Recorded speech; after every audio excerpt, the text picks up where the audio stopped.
You Drive, starring John Hurd, with Stacy Keach as your narrator, was adapted for radio by Dennis Etchison and written for The Twilight Zone by Earl Hammer Jr.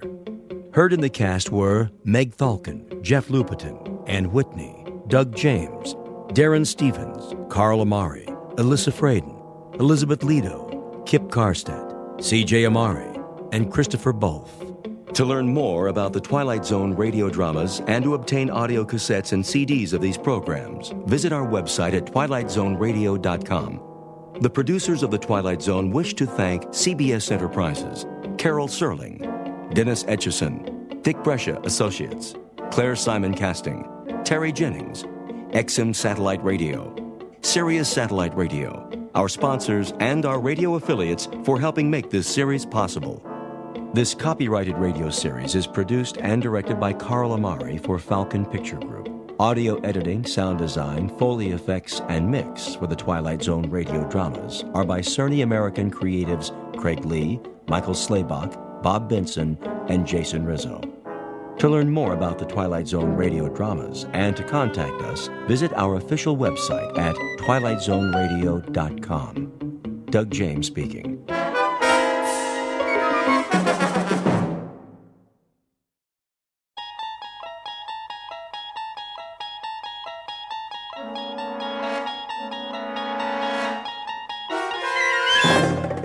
You unlock this door with the key of imagination.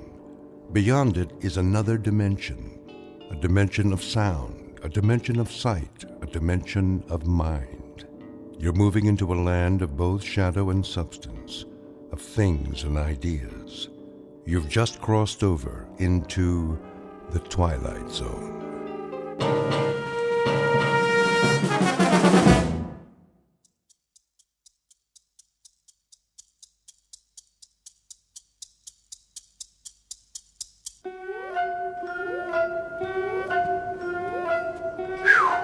$5 finally. The day's getting longer or what? Too long, if you ask me. It's that time of year. What do you mean? It gets dark so early. Then we ought to knock off sooner.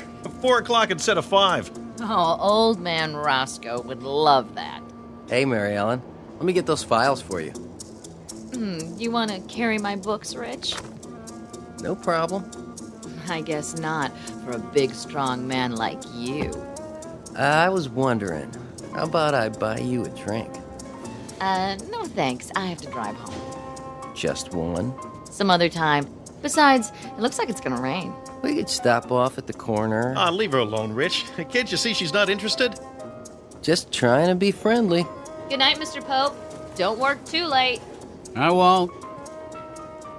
Look at them go. Never worked overtime in their lives.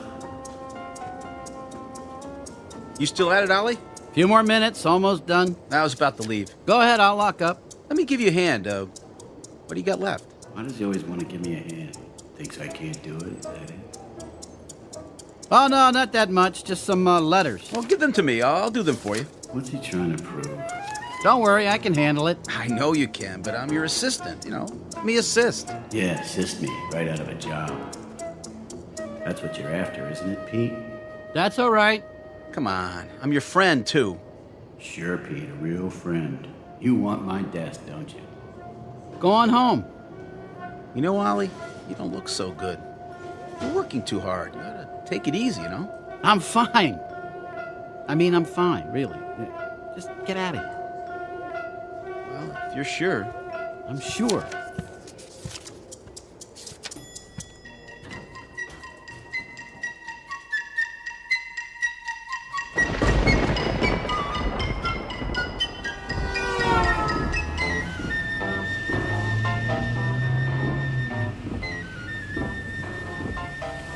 Sure, I'm sure.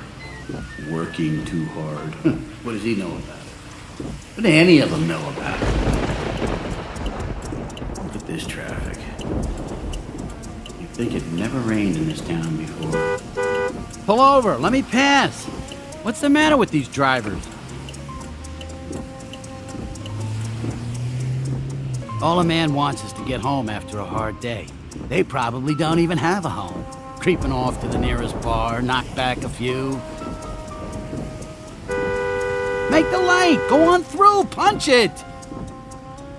Come on, it's still yellow. Make the turn!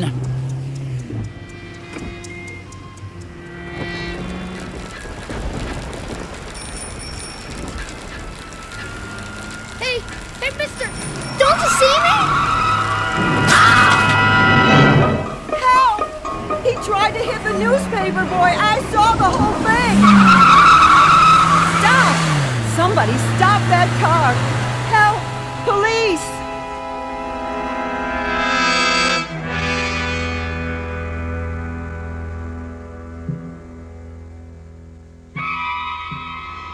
Portrait of a hit-and-run driver.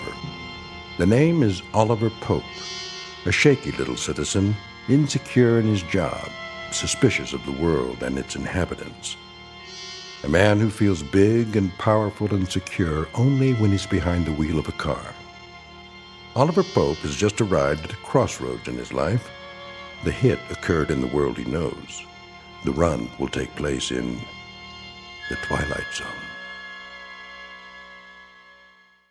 And now, The Twilight Zone and our story, You Drive, starring John Hurd, with Stacy Keach as your narrator.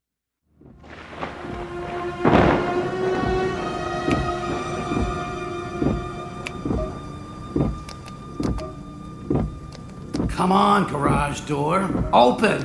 What's the matter with this thing?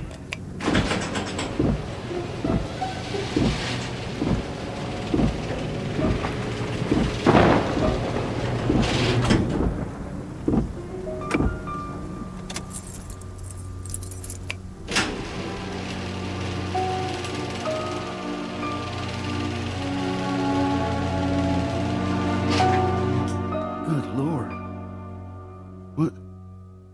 What have I done?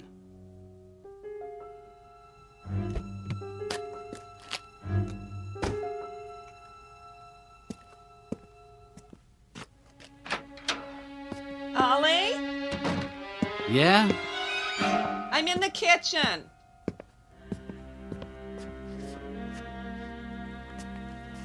Did you put the car away? What? The car. Why did you put it in the garage? I thought we were going to the movie. It's raining, Lillian. Well, still, it was supposed to stop. Well, it hasn't. Where are you going? Dinner's almost ready. We can still make the first show. I have a splitting headache. Bad day at the office? They're all bad. Well, then, the movie will take your mind off it. You've been under a strain. I'm not under a strain. It's just... Just what? I think Pete Radcliffe wants my job. Oh, come now. He doesn't impress me as that kind of person at all. Why does she disagree with everything I say? Lillian, please. Here, take this. I don't need it. Yes, you do. You're tired and cross and you have a headache. An aspirin will make you feel better. Good for your heart, too. She thinks I got one foot in the grave. Ooh, you're shaking. Let me feel your head. What are you doing? I want to see if you have a fever. You might have the flu bug that's going around. Leave me alone. Stop fussing over me, please. You should be glad that someone cares about your health. I'll be fine. But I don't want to go to a movie. Well, maybe tomorrow night then, if you feel better. I'll feel better if you just leave me alone. Did you lower the garage door? Of course I did. Well, it sounds like someone just opened it. That's impossible.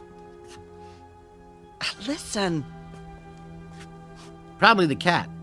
I'm serious. Does the cat know how to work the garage door remote?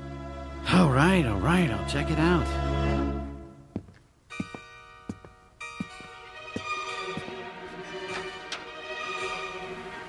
Who's there?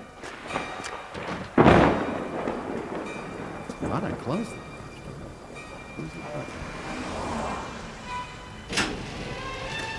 Who did that? I didn't even touch it. The headlights? Somebody in the car? Get out, or I'll call the police. No, you won't. You definitely don't want the police around. I'm not kidding. Nobody. You're cracking up, Ollie, old boy. And who just turned the headlights on? There. Now they're off. Tell her it was a short circuit. The moisture. But the headlight switch was on. Somebody pulled it out. Did they? And who would that be?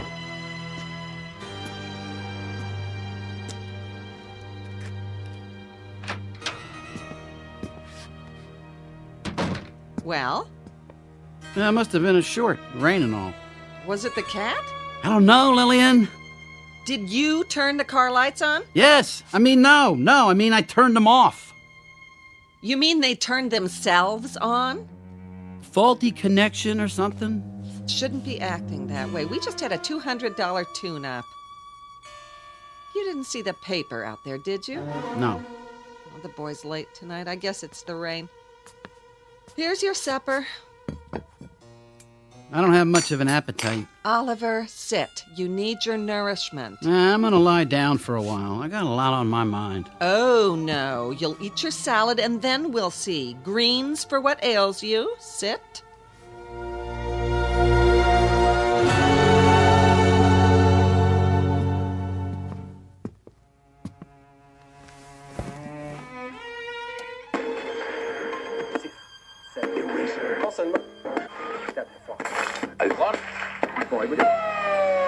On his rounds in the rain when a hit-and-run driver collided with the bicycle. So far, an eyewitness has been unable to provide a description of the vehicle or a license plate number. We'll bring you any late-breaking developments. Back to you in the studio. John? What are you watching? Nothing. I just thought I'd catch the news. I thought you were going to lie down. I am. Well, try to get some rest. I'll check on you in a little while.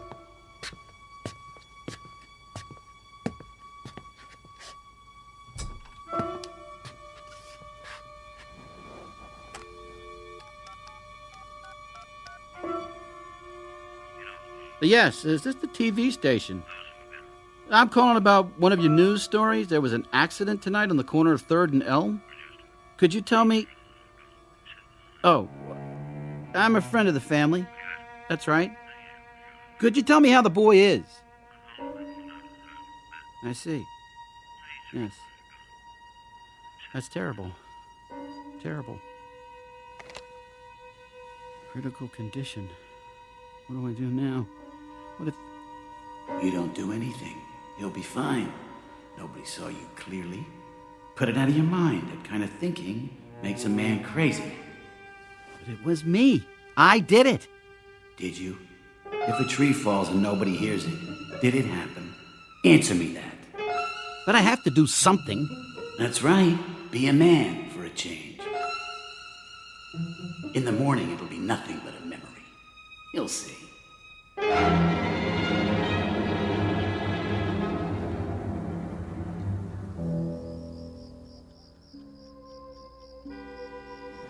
What in the... Ollie? Ollie, what is it? Nothing. Go back to sleep. Oh, come to bed. Why are you standing at the window? I couldn't sleep. Oh, there it is again. I thought I was dreaming. What? Some jerk waking people up in the middle of the night. But that's your horn, Ollie.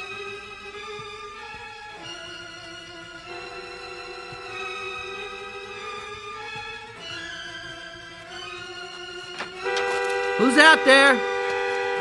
Who's doing this? Huh. Wires must be wet. Take care of it first thing in the morning. That's enough! I had it with this piece of junk.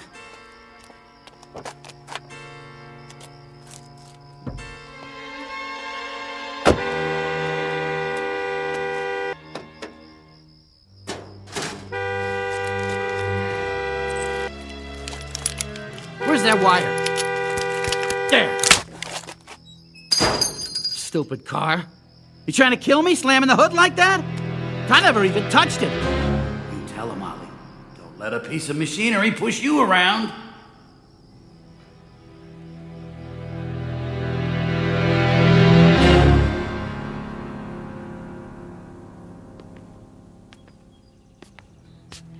There you are. 1 egg or 2. Just toast. Oh, the morning paper came. Oh, terrible about that little boy, isn't it? What little boy?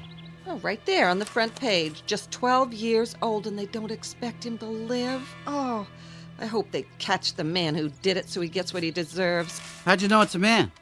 Oh, didn't you read that far? There was a witness. Oh, drink your juice. I'll make your toast. You gotta have more than that. How can you expect to do a day's work on one piece of toast? I'm not going to work. I don't feel so hot.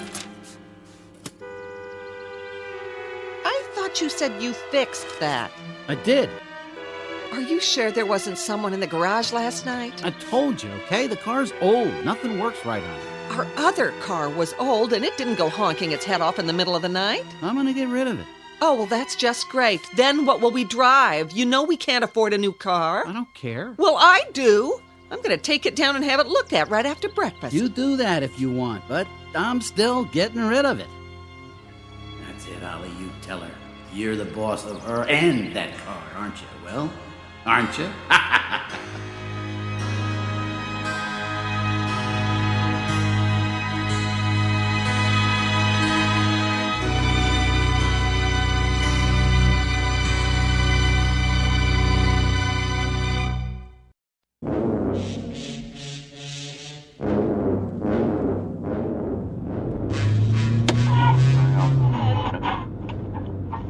And that low-pressure area seems to have passed over.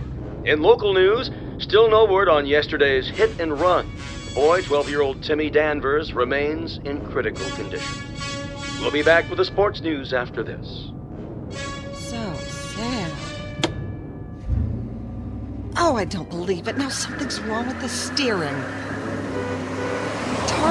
Turn!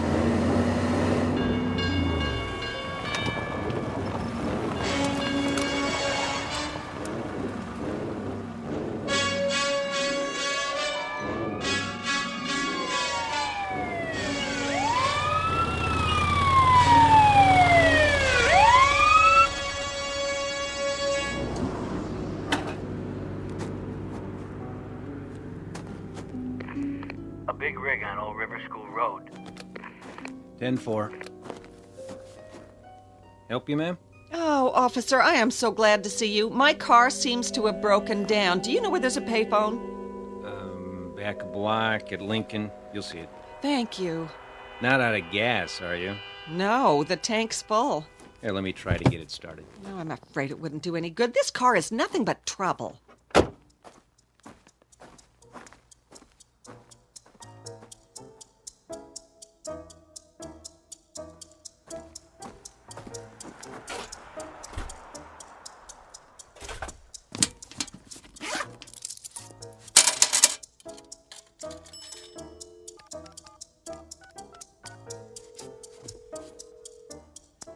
Hello, Auto Club? I need a tow.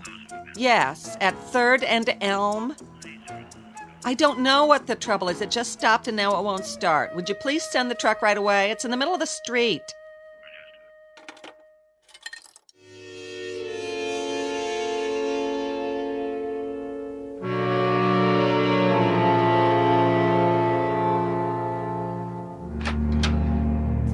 Ollie? In here. What took you so long? Oh, I have never had such a morning. That car! Where is it? I didn't hear you drive up. It's at the garage. I had to take a cab home. What happened? The strangest thing I've ever seen. It all started down there at the corner. I tried to turn right, but I couldn't. What do you mean you couldn't? The wheel wouldn't turn. It wouldn't let me go where I wanted to go. Where was this? Oh, it finally stalled at the intersection near Lincoln. Which intersection exactly? 3rd and Elm. Stalled? The motor died, and there I was, right in traffic. Oh, it was embarrassing. Even the policeman couldn't get it started. Please. What were the police doing there? A motorcycle officer came by while I was waiting. I think he wanted to watch the corner. It's that same corner where the child was run down last night. Maybe they're keeping a lookout in case the driver returns to the scene of the crime. Did he say whether they had any leads yet? Why, yes. As a matter of fact, he said they were very close to making an arrest. Is that right? The witness can almost remember the license plate. Oh, I hope they get him soon. None of us are safe with a madman like that around.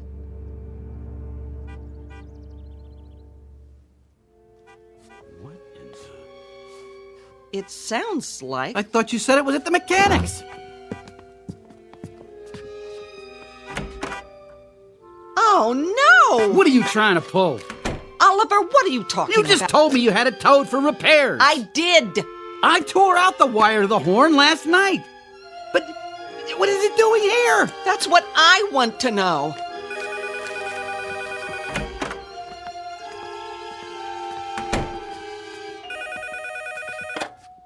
Hello? Speaking. No, I didn't pick it up. Neither did my wife. Yeah, I do know where it is. It's right here at my house. Didn't one of your guys bring it out? Well, I don't understand it either, okay, pal? But I want you to understand something. Don't go sending me any bill. It wasn't there long enough for you to even look at it. Guess you told him, but that still doesn't explain. Oliver, I'm confused. You're not the only one. What do you know about this? Was that the mechanic? He said they'd lost the car. Imagine the nerve of that guy. But it isn't lost. It's in our garage. Well, then you tell me how it got here. They didn't deliver it. Oh, I suppose it drove itself home. Don't answer that. Why not? Will you do as I say? If it's for me, I'm not here. Why? Ollie, what's happening? Your eyes. You look frightened. Nothing. I just don't want to see anybody. I don't know what's come over you, but if you don't get over these heebie-jeebies fast, I'm gonna call the doctor. Are you gonna let her talk to you like that? Be a man. Well, Pete Radcliffe. Morning, Mrs. Pope. Or afternoon, I guess it is. Oh, what a nice surprise. Ollie here? Yes, he's in the kitchen. Could I see him, please? Well, just for a few minutes. He's a little under the weather today. That's what I figured. I thought I'd stop by in my lunch hour. How's he doing? Oh, nothing serious. I think it's just a touch of the flu. He's in the kitchen. Ah, guess who's here? Hey, Ollie boy. I hear that mystery bug's got you down for the count, huh? Not quite. I'll be back to work tomorrow. Oh, I hope so, buddy. Kind of slow around there without you. He's lying through his teeth. What brings you over here, Pete? Well, you didn't show up this morning. I thought I'd do you a favor and empty that in basket of yours. Now that's going too far. Pete, I've got important papers in that basket. Not anymore. I took care of it. Every letter answered. Here they are. All they need is your signature. Give me those. Ollie. Gosh, Ollie, I was just trying to do you a favor. You want to do me a favor? Stop bucking for my job. I take one morning off and already you're making noises like you're the head of the department. Hey, you got me wrong. I was just trying to help so you wouldn't fall behind. Don't try so hard. Think I enjoyed sitting there dictating your letters? Well, I've got better things to do. So, go do them. Nobody's holding you here. I think maybe I will. In case you didn't know, a kid was run down on our street last night. Yeah, he lived just 2 doors away from us. Used to play with my kid. That was one nice, decent, fun-loving, ambitious little kid with a paper route, and some maniac smashed into him with his car and left him bleeding in the rain. We read about it in the paper. Such a shame. They didn't actually hit him, did he? Just ran him off the road. Same difference. Let me tell you, we're watching that corner. He'll show up. They always do. And when he does, he'll give himself away. You haven't heard how the little boy's getting along, have you, Pete? He's dead, Mrs. Pope. About an hour ago. Oh. So long. I'll be going now. Oh, I'll see you to the door. He knows. He doesn't know, Jack. Just tough it out, buddy boy. There's not a mark on your car. They'll nab somebody for it. Just you wait.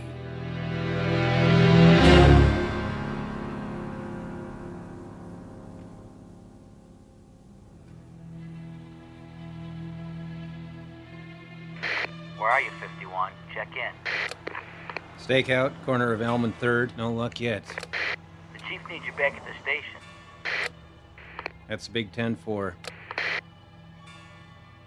Are you leaving, officer? For a while, ma'am. I'll try again at rush hour. You see a suspicious car, you get the license plate this time. Should I try to stop him? No. No way. Keep your distance and call it in. We'll follow up. You simply have to stop him. That little boy was very special on this block. Everyone loved him. I'm sure they did. Officer! Yes, ma'am? I think that's him. Are you sure? No, but That won't do. You've got to make a positive ID. he's getting away. You know, if I had something more to go on... The car's the same color. Yes, he's the one. I'm sure of it. Wait here.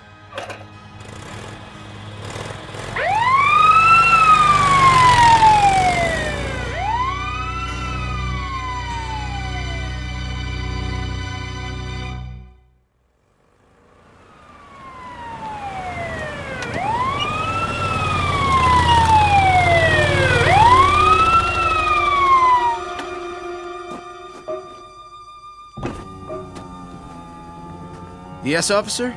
Driver's license and registration, please. Oh, sure. I just live down the street. How's it coming with that hit and run? Can I ask you a question, sir? Sure. What? Where were you about 6:15 last night? Home with my wife and kids. Why? I've got a witness who says you're wrong. About what? Look, I tell you, I was with... License and registration, and don't try anything funny. You gotta be kidding. This is 51. I need backup at 3rd and Elm. Possible suspect. I'm not the one you're looking for. Listen to me. My name's Pete Radcliffe. I live right down the... Turn around, please. Hands on the car. And don't make any fast moves. What are you doing? I'm taking you into custody. Anything you say can and will be used against you in a court of law. But I'm not the one. Will you listen to me? I'm not him.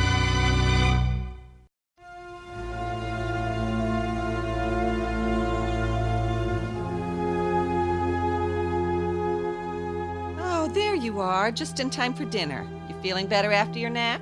I guess so. Paper come? By your plate.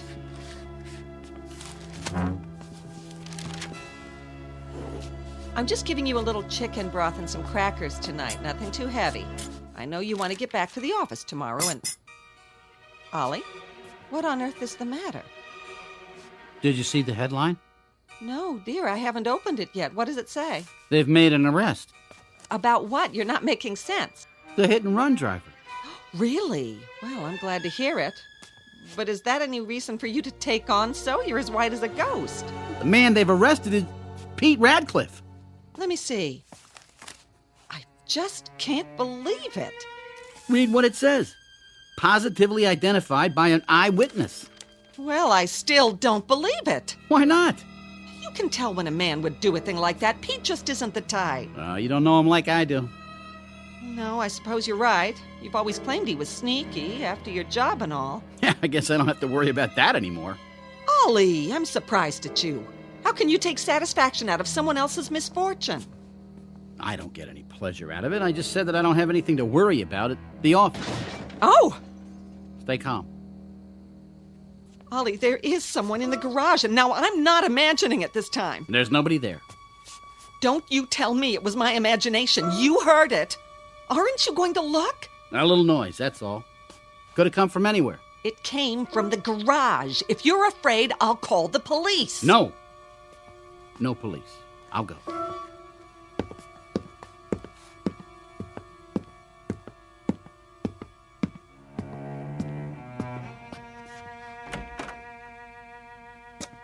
Now what?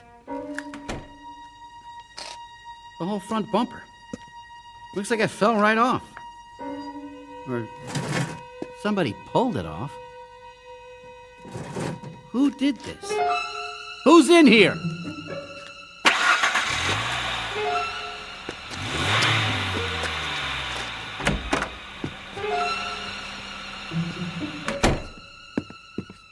Did you see anybody?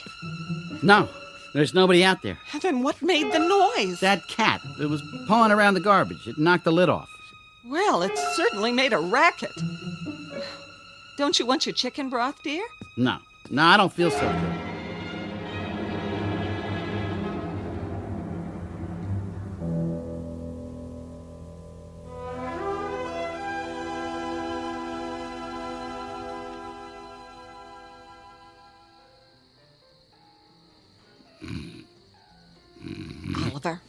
Oliver, wake up! What? Did you hear that? Hear what?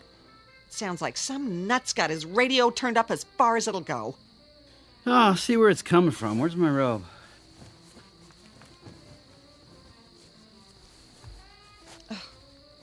It must be coming from next door at the Cassidys. That teenage boy of theirs. Cut out that noise. People are trying to get some sleep around here. Dad's telling them. Hey, over there. Did you hear what I just said? Is it at the Cassidys? I think so, but it's so loud they can't hear me. I'll go over. Oh, what can those people be thinking running a radio like that at this time of night? I'll take care of it. Atta boy.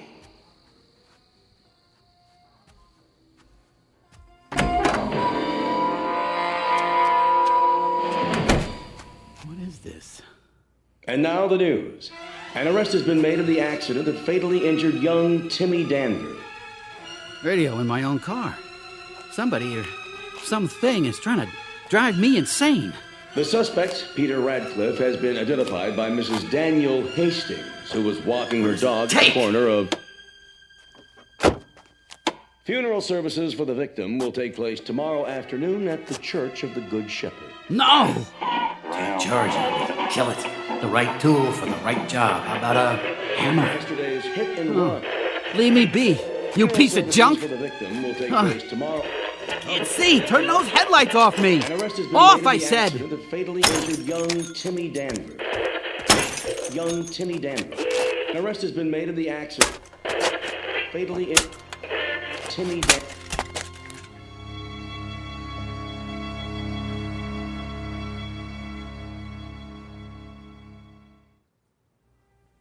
Oh, Ollie, I wanted to surprise you. I don't need any more surprises. I was going to bring you breakfast in bed. I'm not an invalid. A fever and a little lost sleep doesn't make me bedridden. Well, eat as much of it as you can. I still think you should have called the police. Why? To find out why prowlers are coming into our garage. This makes 2 nights running. I'll install a new lock when I get home tonight. Ollie, you haven't eaten anything. Not hungry. Ollie? Ollie, are you sure? Please, stop fussing. I have to get ready for work.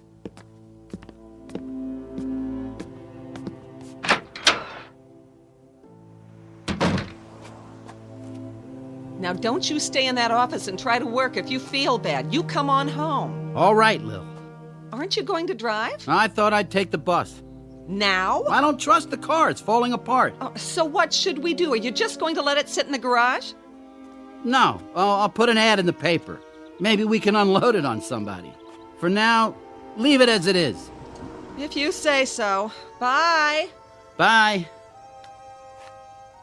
Morning, Lillian. Oh, good morning, Alice. How's everything? Fine, I guess. Are you sure? Oh, it's Ollie. He's so nervous lately. What's wrong? Well, he's not getting enough sleep, for one thing. Neither am I. All that noise in the middle of the night. I heard it. Was it the Cassidys? That's what I thought, but... Oh, you won't believe this. Someone broke into our garage. No. I told Ollie to call the police, but you know how men are. If it happens again, though, I'm calling them myself. You should. Did they steal anything?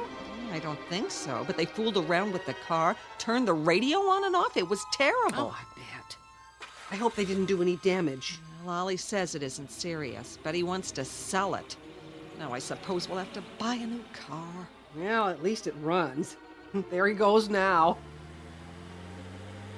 Oh, looks like it's going to rain. But Ollie's not driving to work. He's walking to the bus stop. Then who's driving your car? Watch out! Alice! Lillian, maybe I'm going blind, but I'd swear there's no one at the wheel.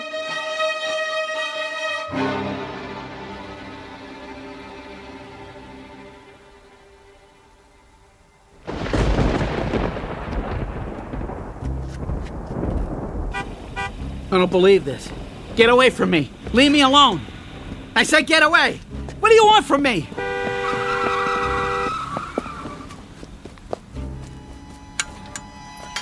Hey, mister.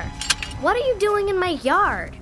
I have to get to the next block. Out of my way.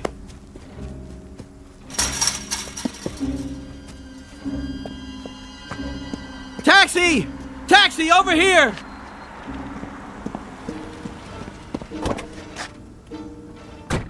Thank God. So where are you headed? Anywhere away from here. Yeah, sure thing, pal. Just let me turn around here. No. Stop! Well, who's that? Hey, what's going on here? He could have totaled my hack. Hey, listen, fella, watch where you're driving. Don't. Just go. Get out of here. Yeah, not till I give that guy a piece of my mind. Hey, who's driving?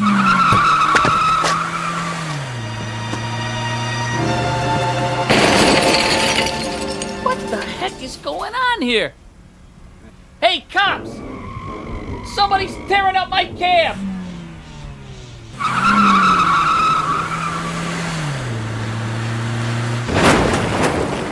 Stop! I'll do whatever you want. What am I supposed to do? Get in? All right, I'm getting in, see? I'm getting in. Now, where are you taking me?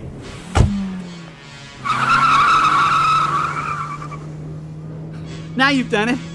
Is this what you want? For me to get caught? For your crime? Face it, Ollie, old boy. It's not the car. It's you. It was always you. Stop trying to lay it off on a piece of Detroit iron. Stand up and face it for once in your life. Slow down. You're gonna get me killed. Come off it. Take your punishment. Thought you were pretty clever, didn't you? Well, you weren't clever enough. I am not what I drive. I'm a man. I tell you, a man. That's right, a man. Just think, your name will be all over the papers. You were a man who was not afraid, who would not break, who drove to the police station under his own power and turned himself in. That's it. I am a man. A man who would not be broken. A man who stood up. A man who took his medicine.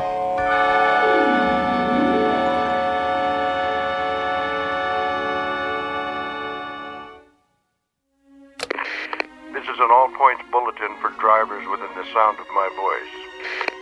Any persons attempting to conceal criminal acts involving their cars are hereby warned.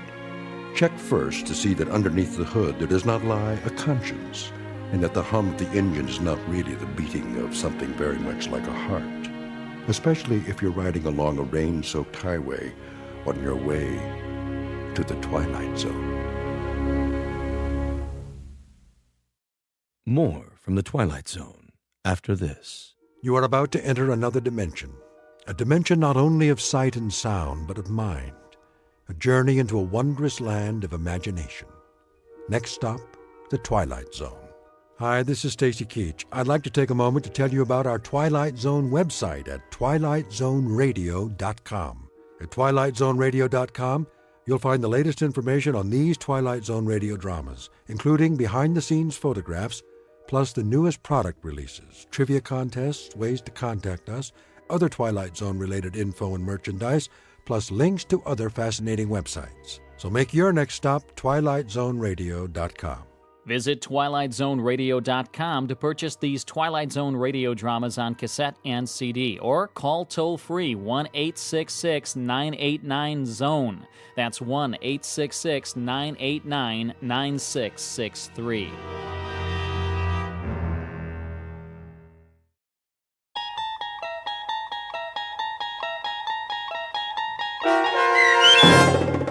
The Mind and the Matter, starring Hal Sparks, with Stacy Keach as your narrator, was adapted for radio by Dennis Etchison and written for The Twilight Zone by Rod Serling. Heard in the cast were Rich Komanek, Lisa Joyce, Jeff Lupetin, Doug James, Vince Amari, Meg Thalken, Roderick Peoples, C.J. Amari, Roger Wolski, Karen Olson, Carl Amari, and Lynn Foley. To learn more about the Twilight Zone radio dramas and to obtain audio cassettes and CDs of these programs, visit our website at twilightzoneradio.com. The producers of The Twilight Zone wish to thank CBS Enterprises, Carol Serling, Dennis Etchison, Dick Brescia Associates, Claire Simon Casting, Terry Jennings, XM Satellite Radio, Sirius Satellite Radio, our sponsors and our radio affiliates for helping make this series possible. This copyrighted radio series is produced and directed by Carl Amari and Jason Mallow for Falcon Picture Group. Doug James speaking.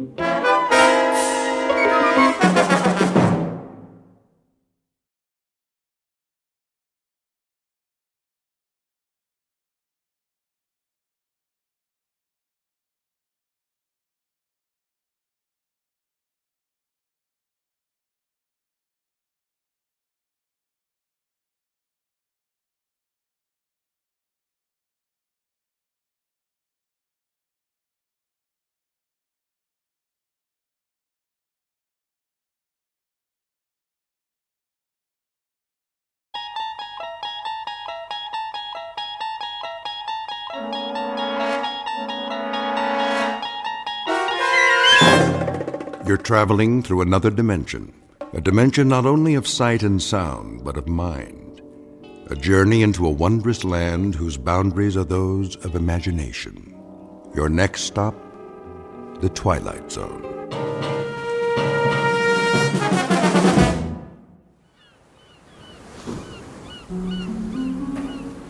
My name is Archibald Beechcraft, and to coin a phrase, welcome to my world. And a wonderful world it is. You might even call it paradise. To tell you the truth, I don't remember exactly how I got here, but I assure you I have no intentions of leaving. No intentions whatsoever. Why should I? Everything I need is here. The sand, the sea, the sky, as blue as a robin's egg, gently swaying palms, and absolutely nothing on the horizon. Nothing. And no one. Do you understand? Not a soul in sight as far as the eye can see. Only the occasional bottle that washes up on the beach. Like this one. They're all the same, with a note inside, some poor soul scribbling a message for help. Whoever reads this, I am stranded on a desert island. Please send a rescue ship at once. Stranded? A rescue ship? The fool! Doesn't he know he's finally found peace? He's escaped from the crowds, the rat race, from civilization. Obviously an imbecile. Who would want to go back to that world? Cars, subways, buses, and people. Everywhere you look, yammering away, pushing and shoving till you can't breathe, can't think. No thanks. I've had my fill of people.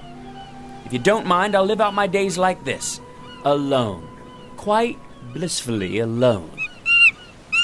Except, of course, for Chi-Chi, the perfect companion. Never a word of disagreement. In fact, never a word of any kind, because, you see, he's a chimpanzee. And a very intelligent one. If I'm hungry, he brings me a banana. When I'm thirsty, he climbs a tree and picks a ripe coconut. Have you ever tasted fresh coconut milk? Oh, you must. It's really quite refreshing. Hold on, Chi-Chi. What's this? A footprint? Well, that means we're not alone after all. But how can that be? This is my world. Wait a minute. Whoever made this footprint, do you suppose his name might be Friday? If so, he'll speak an entirely different language. No communication whatsoever, and plenty of room for both of us. He'll have his half of the island, and I'll have mine. Unless, of course, Friday's a female. You think it's possible? Why, I don't see why not. A lovely native girl in a sarong with big brown eyes like a Walter Keane painting, and a tray of finger sandwiches, poi, that sort of thing. Maybe some Mai Tais. Who can't speak, of course. No, why should she?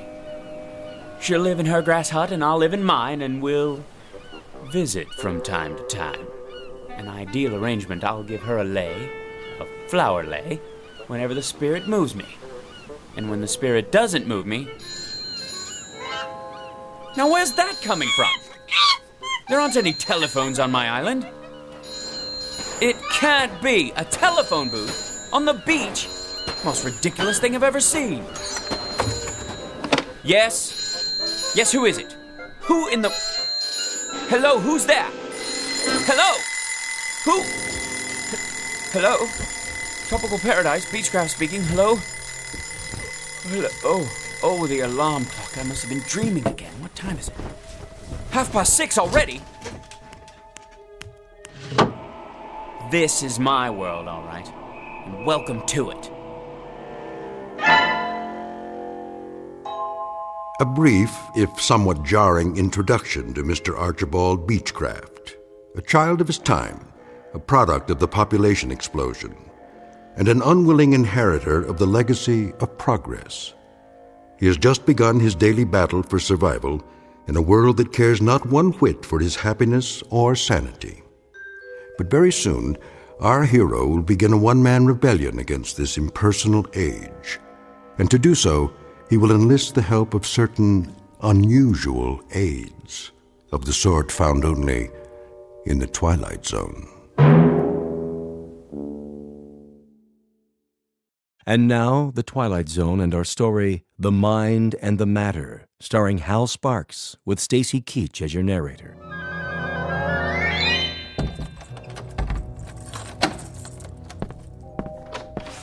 Morning, Beechcraft. I don't see what's so good about it.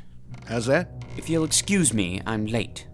You're always late. Take it easy. You'll get there. I'm sure I will. And what an unmitigated joy that will be. 91, 92, 93. Stand aside. I don't have to. My mom said I could play. And I said move it. 94, 95, 96, 97. Why do you have to do that here, inside the building? Oh, you made me lose count. Now I have to start all over again. 1, 2, 3, 4. Get out of my way, you little wretch. Ma, that man called me a wretch.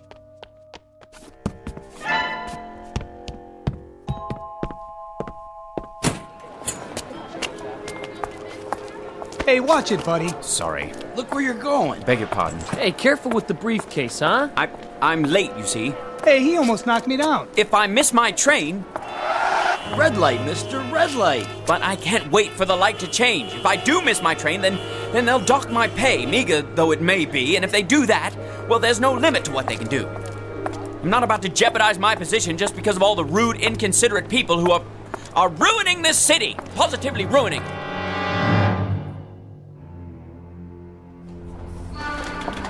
That's my train! Slow down, one at a time. But you see, officer, I absolutely must catch the 732 uptown. Keep your shirt on, pal. Let me through, please. Watch who you're pushing. You don't understand. This is my... Hands off, buddy. One person per token. I don't have a token. Well, then you better get one at the window. But I overslept. I'm late. One at a time, folks. Let's keep moving.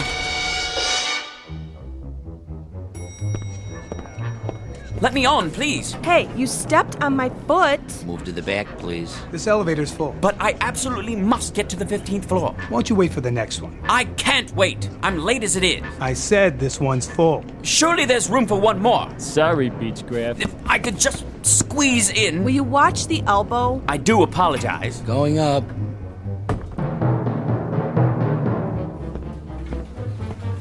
There's Mr. Beechcraft. Finally decided to make it, Better late than never. Morning, Laura. What happened to you? What didn't?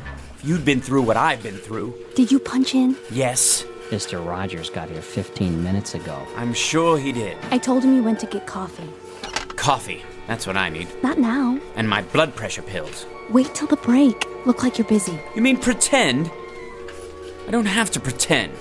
Of course, in a reasonable world where a person could work at his own pace with no pressure, no interruptions. Mr. Rogers will be back any minute. I'll bet he will. All right, where did I leave off yesterday? The Campbell file, as I recall.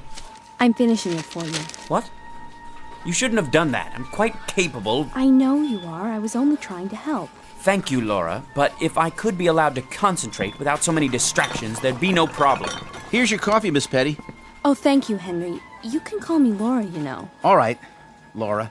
I didn't know how you wanted it, so I got cream and sugar. Is that okay? That's fine. Kindly give it back. Hmm? The Campbell file. I'm just about to close it out. Where do you want me to set it? What? The coffee. Just a minute. If you please, Laura. Here you go. Oh, no.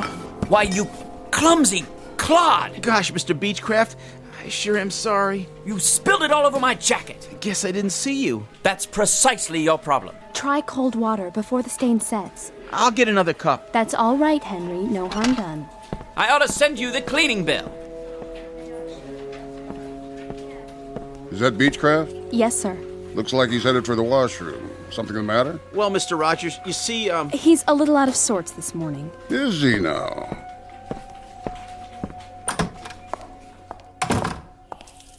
Feeling ill, Beechcraft?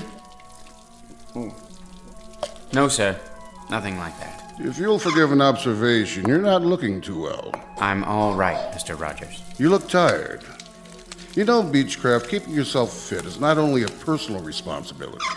In a larger sense, it's part of your obligation to the firm that employs you. Healthy body, healthy mind, and so forth. I'm not unaware of that. Then why don't you pull yourself together, man? Get enough sleep at night. I try to, sir. Eat regular meals. Lots of fresh vegetables, greens. Oh, you can't beat those greens for vitamins. I'm a sprouts and spinach man myself. Are you? I'd have them for breakfast if I could. Believe me, Beechcraft, the secret is definitely in the greens. It's the color of power. I see. Not drinking, are you, Beechcraft? Touch of the old sauce? I don't drink, Mr. Rogers. Well, if you don't drink and you don't stay out late at night, you must not be watching your diet. From now on, see that you do. If you'd really like to know, Mr. Rogers, if you'd really like to know precisely why I'm so dead tired, try coming to work on the 732 subway train every morning, then jamming into an elevator with a herd of cattle, then trying to work in that den of cacophony you call an office. Take hold of yourself, Beechcraft. Then standing in line in that so-called cafeteria during that so-called lunch hour, which is never more than 42 minutes. Oh, that's really good for the digestion. Then getting trampled to death in the subway again at 5:38 every night. Then standing in line with more people at a Greasy Spoon restaurant, followed by another line at a movie or a concert or anywhere else I care to go. But always standing in line, always getting shoved, always getting jostled, always getting pushed around by more people. For goodness sakes, man, take hold. I'll take hold, Mr. Rogers. I'll take hold when I can achieve that milestone, that millennium, that absolute perfection that only comes with solitude. Understand? Solitude. That means no people. You read me, Mr. Rogers? They're the ultimate insult, and my problem is simply that I can't get away from them. At no time, except during the wondrous 7.5 hours I spend in my bed every night. And even then, I hear them outside. Hear what? People. Raucous, shrieking, shouting people. Herds, droves, legions, hosts, armies, bevies, flocks and coveys of people. I don't like that look in your eye, Beechcraft. I don't like it one bit. If I had my way, here's how I'd fix the universe. I'd eliminate them all. I mean, cross them off. Get rid of them. Send them packing. Destroy them. And then there'd be only one man left. Me. Archibald Beechcraft, Esquire. Let me out of here. You're quite mad. Do you know that, Beechcraft? You're either off or en route away from your rocker. Well, if I am, I very much prefer my madness to the so-called sanity around me. People, as far as I'm concerned, you can have them. If I had my way, I'd make them all disappear. Every last one. Well. Old Beechcraft's finally showing some gumption. Just the same, I'd best keep a close eye on him. A very close eye indeed.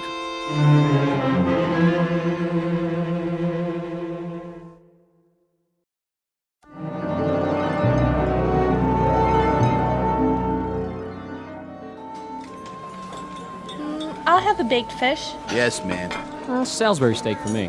Coming right up. And an extra roll. Vegetables with that? Broccoli. Sure thing. No mashed potatoes, no french fries, no... I'll have the succotash today. Club sandwich here. Dessert? How's the tapioca pudding? Lumpy. I need another fork. This one's dirty. You got it. One club sandwich, coleslaw, no fries, coffee black. There you go. That's it, sir. That's right, the usual. So I see. Cash or charge? Cash. Get my wallet out of my pocket. There's hardly room to turn around. Here. Don't you have anything smaller? No, I'm afraid not. Your change.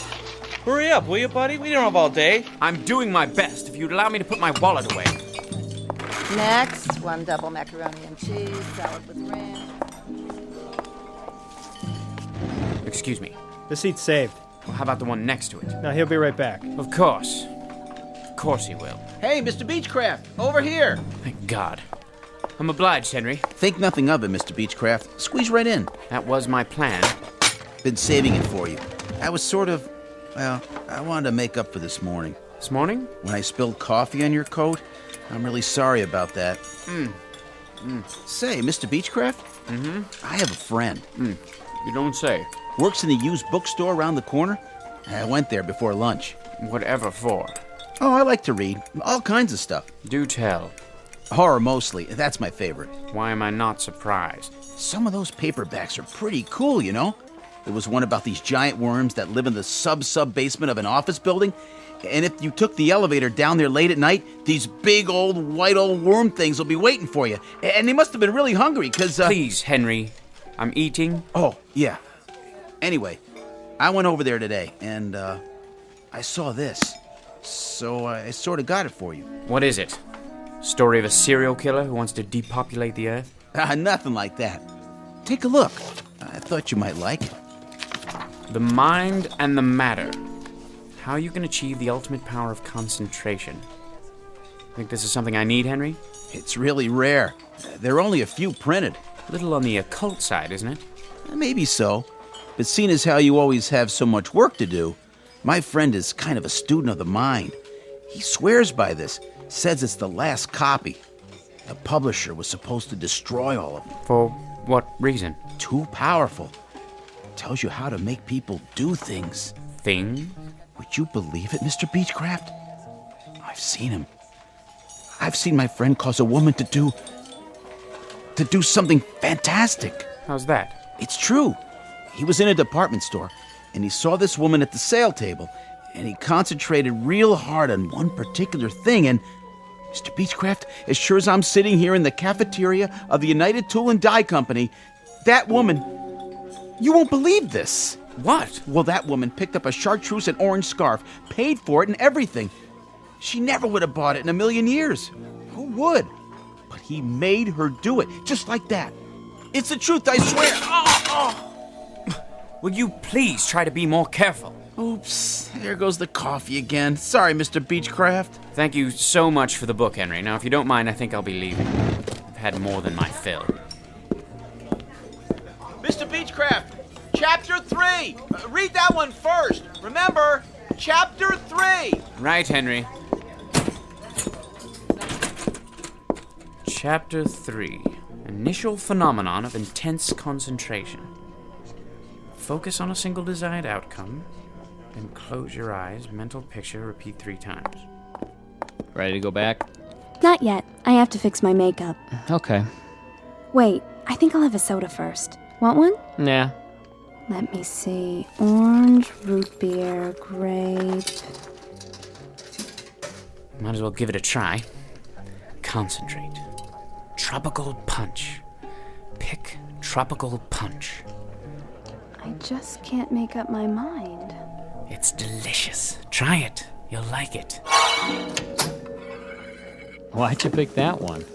I don't know. I really don't. I was going to choose lemon lime, but for some reason my finger pressed tropical punch. How's it taste? Might as well find out. Yes! You'll see. It's absolutely delicious. Puts one in the mind of a Mai Tai. I think I'd better read the entire book. Chapter 4, To Achieve Your Heart's Desire. Heart's Desire, eh? Very interesting. Very interesting indeed.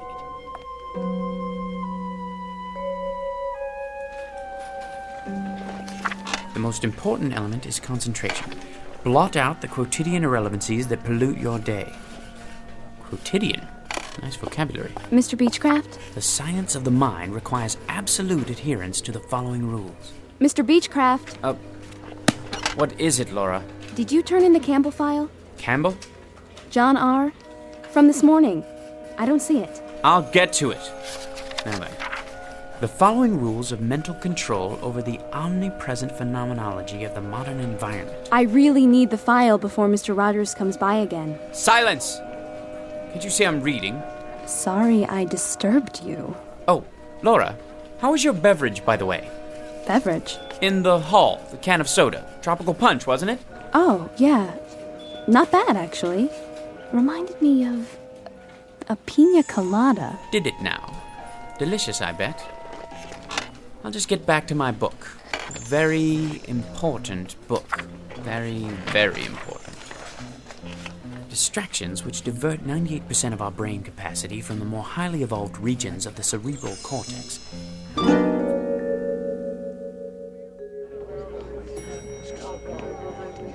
Everybody going to the ground floor? Yeah.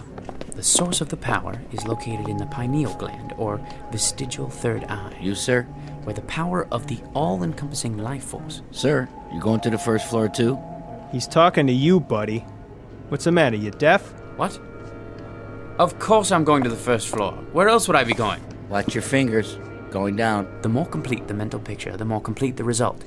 Focus your mind and concentrate to the exclusion of all else.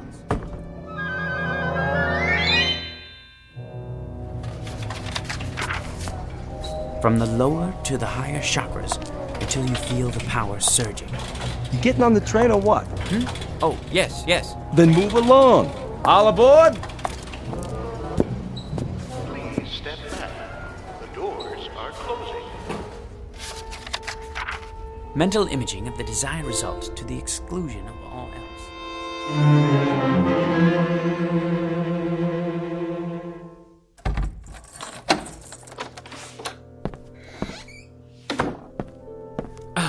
Now, where was I? Chapter 9. The energy generated by pure mind has an electrical coefficient of... Yes, The numbers are absolutely correct, unequivocally. That being the case, it stands to reason that the conclusions are correct as well. Why, the mind must be the most underrated power in the entire universe.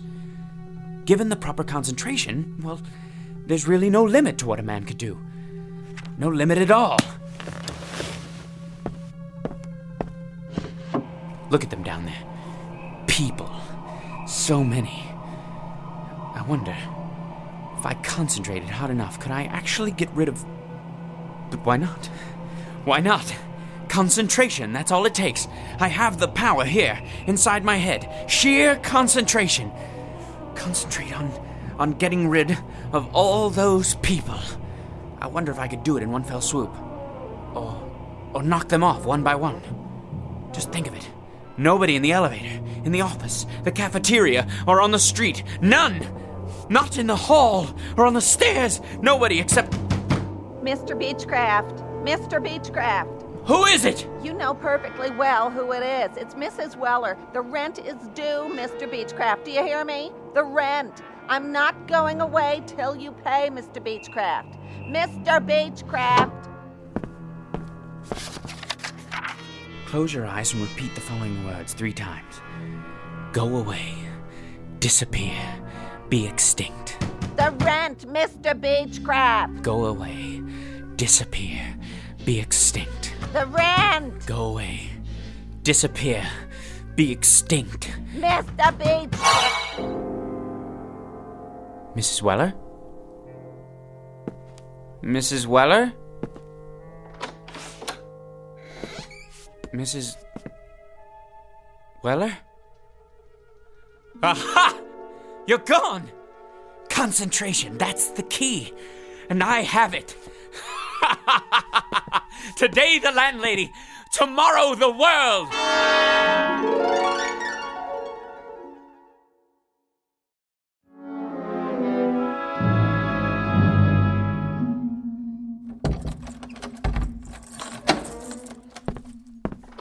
Good morning, Beechcraft. Is it? I only meant... I know perfectly well what you meant. Why don't you just keep to yourself and mind your own beeswax? Well, I don't know why I bother, Beechcraft. I was only trying to be a good neighbor. I've tried to be a good neighbor for years, and what good does it do me? Why don't Go you keep away, to yourself from now disappear, on? I'll stay in my be apartment, extinct. and you stay in yours. Go and away, never the twain disappear, shall meet, okay? be That extinct. Suit you because it suits... Aha! I wasn't dreaming. It works. 113, 114, 115, 116. Out of the way, son. Make me. 117. Very well. 118, Go away, disappear, be extinct. Go away, disappear, be extinct. Hey, give me back my ball. I don't have your ball, young man. Then where did it go? Silence!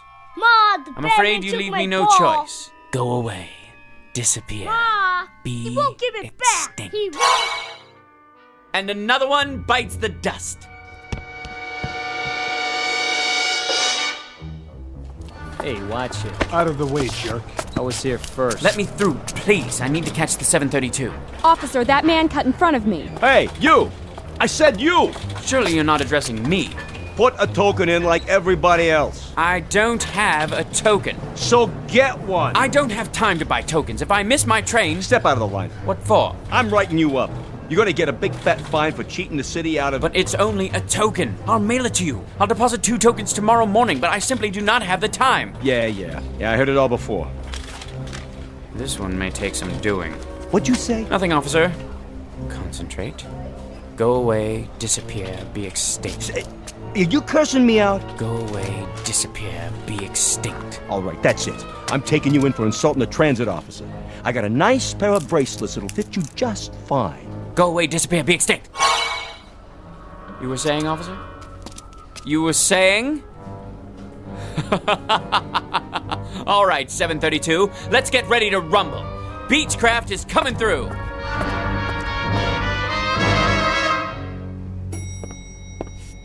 What? No line for the elevator this morning? No pushing? No shoving? My, that is unusual. Anyone else? No? All right then. Going up?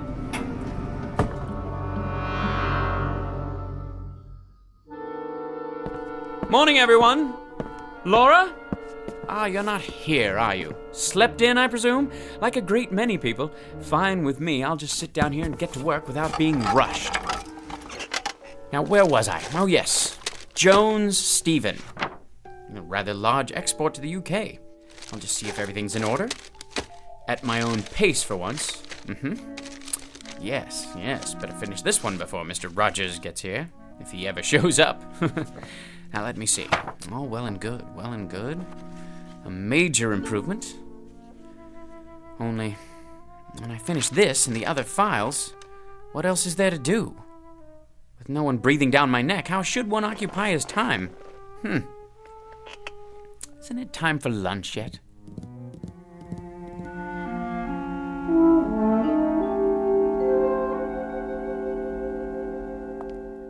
I think I'll just have the salad today. Some soup to start off and crackers. No hurry, mind you. Plenty of time to digest my meal. Where to sit? Why, any table at all? The morning paper. What's new in the world today? White House. Middle East. Federal Reserve Bank. Oh, it's no use. I hate eating alone.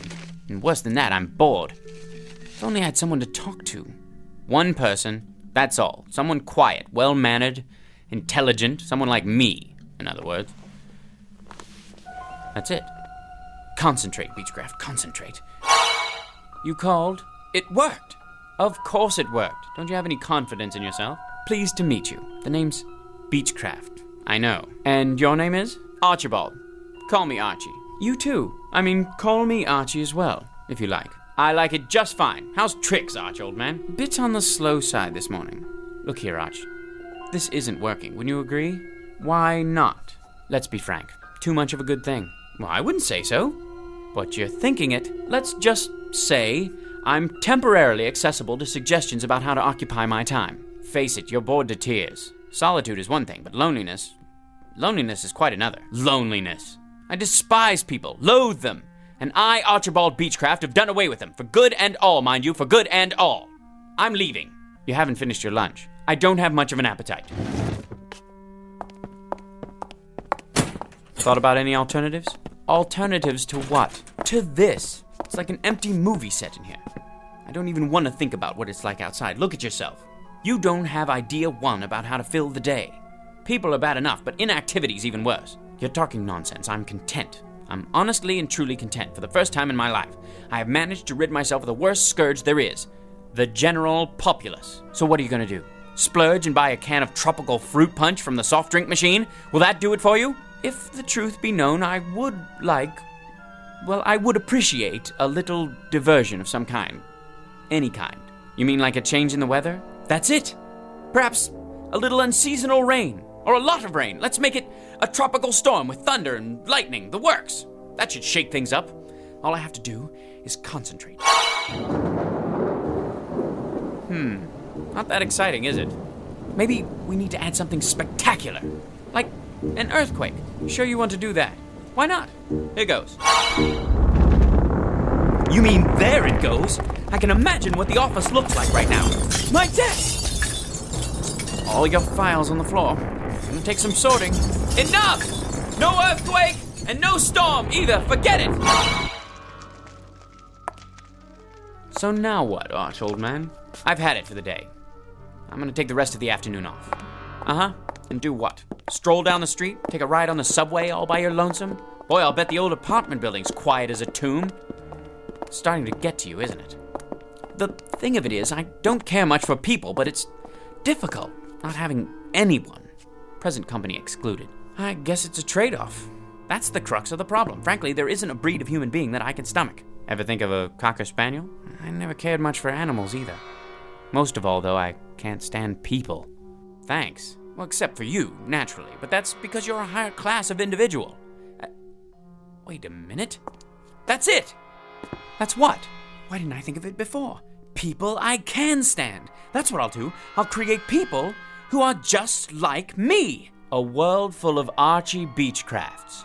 Now that's a thought. You bet your sweet life it is. I'll will it. I'll concentrate, and from now on, everyone will be exactly like me. It's so simple. And when will this new era be ushered in? Tomorrow morning. I'll re-people the earth. Nothing but my kind of folks. In fact, why wait? How about right now? 15th floor, everybody off. Look at them, like sardines. Rude, thoughtless people. Worthless, every last one. Nobody has any manners nowadays. Late. Thanks to them. Listen to them. They sound just like me. You're not kidding. Take a gander at their faces. They look like us, too. A rather handsome lot, you must admit. Where are they headed? Back to work, I presume, those who chose not to dine in the cafeteria. A sight for sore eyes, eh, Archie? It certainly is. Now that I've decided to replenish the population in a kinder, gentler mold. This, I gotta see.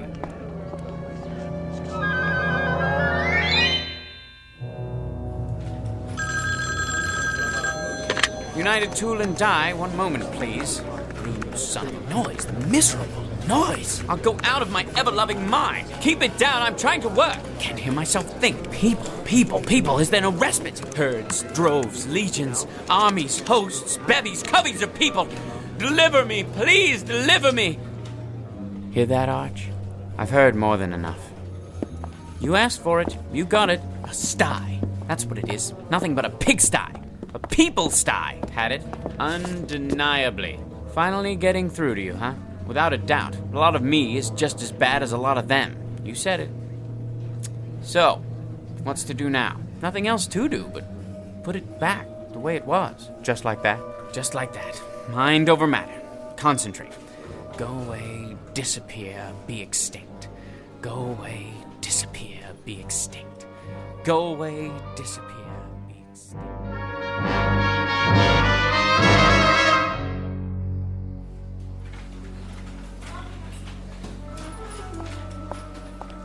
Hello, Mr. Beechcraft. Why, hello, Laura. How nice to see you. What? Oh, nothing. It's just good to have you back. I haven't been anywhere.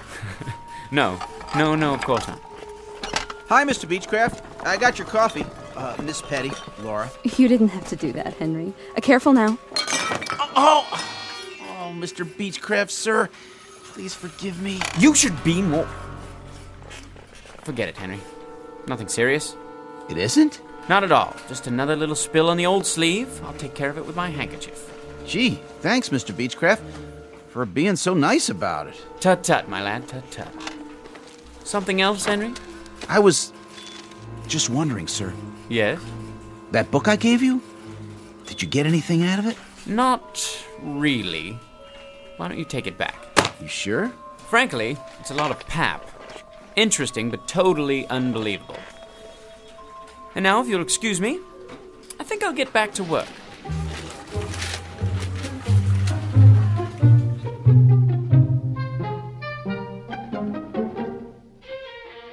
Mr. Archibald Beechcraft, a child of his time, a product of the population explosion, and an unwilling inheritor of the legacy of progress. A man who has just found out through trial and error that with all its faults, this may well be the best of all possible worlds, people notwithstanding.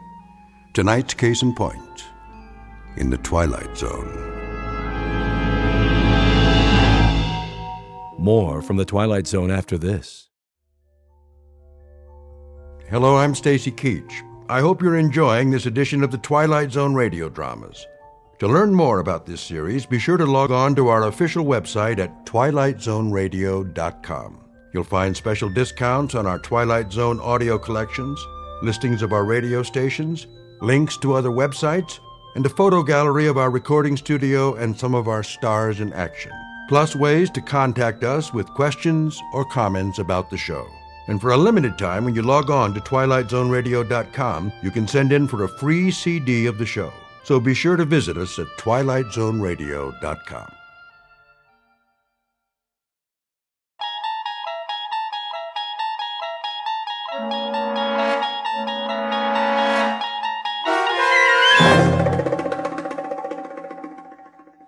The Mighty Casey, starring Paul Dooley, with Stacy Keach as your narrator, was adapted for radio by Dennis Etchison and written for The Twilight Zone by Rod Serling.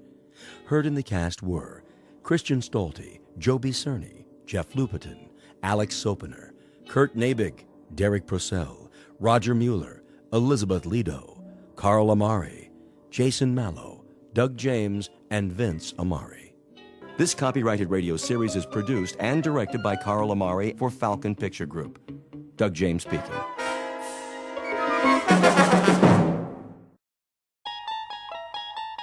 There is a fifth dimension beyond that which is known to man. It is a dimension as vast as space and as timeless as infinity. It is the middle ground between light and shadow, and it lies between the pit of man's fears and the summit of his knowledge. This is the dimension of imagination. It is an area which we call the Twilight Zone.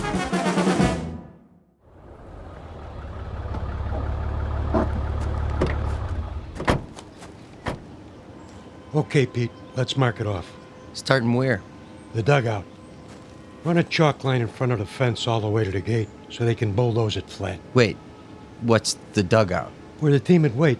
They'd sit on the bench, shoot the bull. Sometimes McGarry would chew 'em out but good. Oh, I know what a dugout is. But why'd you call it that? I don't see any bench. Not now, you don't. Used to be right over there, under the bleachers, near home plate. Okay, I get it. This place used to be a ballpark. Of course, that was before my time. Yeah, I'll bet it was. I always thought this was a track for motocross and monster trucks. My old man used to take me, before it was a swap meet, I mean. That right. There was this one truck, the Grave Digger. Oh, man, you should have seen it. Big old tires, rolled right over anything. How old are you, kid? Me, 22. 22? I was out of high school before you were born. You know what? You really missed a lot. Yeah, Pops, back in the day. Hey, you ever see the monster trucks? Afraid I missed that. Ever see the Zephyrs? The what? Only the greatest ball club there ever was. Sure. That's why I never heard of them. Yeah, World Series champs, huh? They could have been. Let me tell you. And they almost did. 1 year in particular. We better get back to work, Corrigan. Wait a while, kid.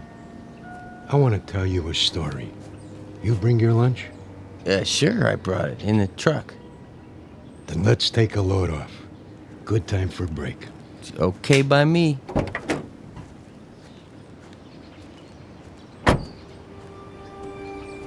We can sit over there in the pitcher's mound. Of course, you can't see it anymore, but it was there. Fletch was the regular pitcher. He was a nice guy, but he had an arm like an old lady. Then one day, out of the blue. Oh, you're not going to believe this. Oh, one day what? Well, it was, must have been July. Yeah, that's it. Middle of the season, everybody was talking about the Giants, how good they look, what a lineup, blah, blah, blah. The Zephyrs were stuck in a toilet. Then one day, McGarry, that was the manager, he called for open tryouts. Why not? Couldn't be any worse than what we had. And that was when he came along. Didn't look like much. But when he wound up, man, what an arm. Who? I'm getting to it. Better start at the beginning. It was a hot one that year. No rain, the sun beating down.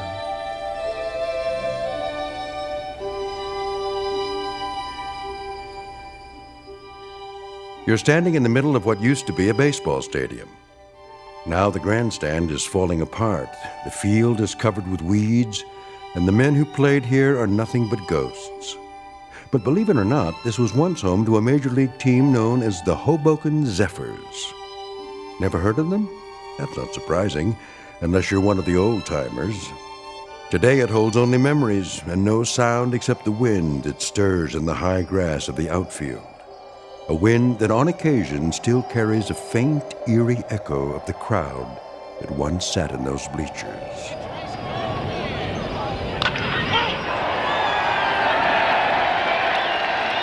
We're about to travel back in time to a day when the Hoboken Zephyrs were still a part of the National League, and this mausoleum of memories was an honest-to-Pete attraction. But since it's strictly a story of make-believe, we must begin this way. Once upon a time, in New Jersey, a most unusual event happened on the way to the ballpark. In a moment, you'll meet the cause of that event, a left-hander named Casey. Not the most original of monikers, but that's what he was called. So sit back, grab a hot dog and a bag of peanuts, and get ready for the playoffs. Because this particular broadcast is brought to you live from the Twilight Zone. And now, The Twilight Zone and our story, The Mighty Casey, starring Paul Dooley, with Stacy Keach as your narrator. All right, new guys, let me see what you got. Give me 50 jumping jacks. Make it 100. Make it 100. Then take a lap around the field. 2 laps. You got it, McGarry. Of course, if we burn them out too fast... They better learn to hustle or they're out of here. Okay, Mel, if you say so. Let me hear you count. 9, 10, 11, 12, 13, 14, 15. Morning, McGarry. Beasley. 4 great-looking boys, huh? The one with the black socks and the Florsheim's brought a note from his mother.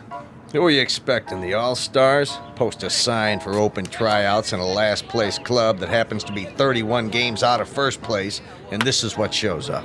You never know, I guess. Might be some talent out there. Yeah, and you might be Yogi Berra. I can't make something out of nothing. You're the owner of the club. You gotta give me some ball players. Think you'd know what to do with them if I did? 20 games out of 4th place, and the only big average we've got is a manager with the widest mouth in the business. When the Zephyrs win 1 game, we gotta call it a streak. Buddy boy, when contract time comes around, you don't have to. Sure, you let me go. Who you gonna get? Now think of something. You can always manage the team yourself. One more time, Fletch. Ugh, trying to get it over the plate. You okay, Monkey? I must have slept funny on my arm last night. How's the team doing? Are you kidding? Last week, Fletch pitched 4 innings and only gave up 6 runs. That makes him our most valuable player of the month. Hey! Hey! Okay, let's see some sweat out there. New guys, take a lap. We gotta do it. Jeez, it just goes on forever and ever. I get it. Dugout. What? Who? Just a minute, I'll ask him. McGarry! Yeah? You want to look at a pitcher? You mean someone besides Fletcher? Now, why would I want to do that? Send him down. New boy? Gotta warn you, he's a lefty. Lefty, schmefty. If he's got one arm that works, he's for us. Hey, Monk. Yeah? Fletch can take it easy now. I got a new boy coming in. Catch a few for him? Yeah, sure, Moth. Yeah, okay, Fletch. Go on, shower up. Check.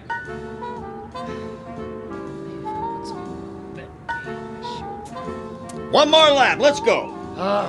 You got the lineup for tonight? I'm working on it. Who's the starting pitcher? I don't know yet. You don't know? Have to see how it goes. Whoever's hot gets a shot. Make that lukewarm. Oh, my. Chavez, that's enough with the laps. They look like they're gonna pass out. Check. Take 5, boys. All right, Gary, I've seen enough. Yeah, you and me both.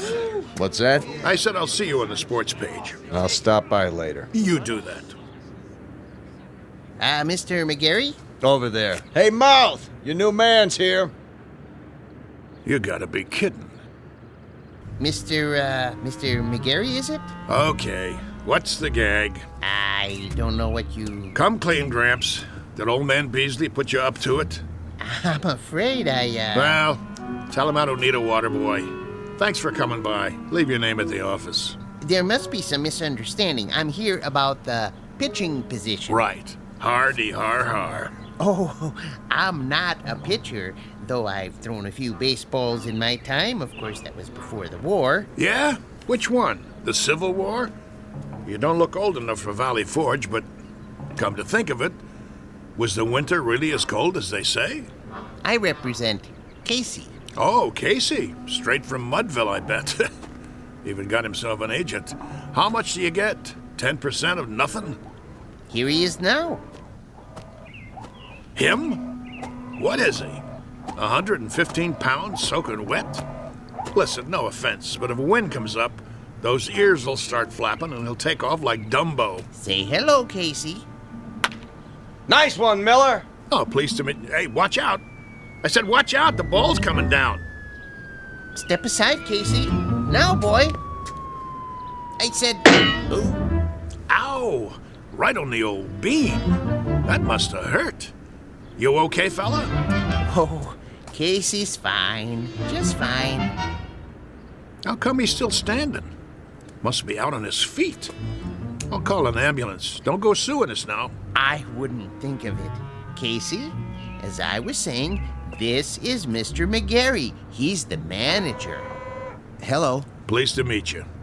Do you want to lie down? Come on in the dugout. Shake hands, Casey. That's all right. You remember how to shake hands, don't you? Yes, sir. Right hand, Casey. Your right hand. Put her there, pal. Oh, ow! You can let go, Casey. That's right. Release now. Whoa! My hand. What a grip. Sorry, Casey doesn't know his own strength sometimes. Some arm.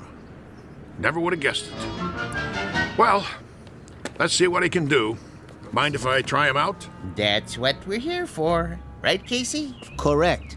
Okay. See that guy over there with the great big mitt? Yes, we see him. He's what's known as a catcher. His name is Monk. Ah. Go out there and throw him a few. Thank you, Mr. McGarry. This I gotta see. Quite. You his father? Casey? Oh, no, he has no father. An orphan, huh? Not exactly. I guess you'd call me his creator. That a fact. It is, actually. Come from around here, does he? You might say so. Uh-huh. How old is he? Well, that's a little difficult to say. What's difficult about it? It's hard to discuss Casey's age in chronological terms. He's only been in existence for a brief time. What I mean is, he has the mind and physique of roughly a 22-year-old, but in terms of how long he's been here, the answer would be 3 weeks. Huh? Approximately. Would you mind going over that again? You see, I'm an inventor. I made Casey. You made? In my workshop. Well, that's swell, pal. There ain't too many homemade left-handers in the league. You don't understand. I'm serious. Sure you are. Anytime you're ready. Yes, sir.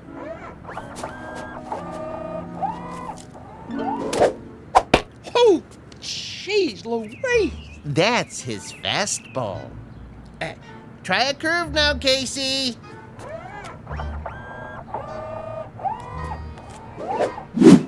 His curveball. Hey, do that again. If you like.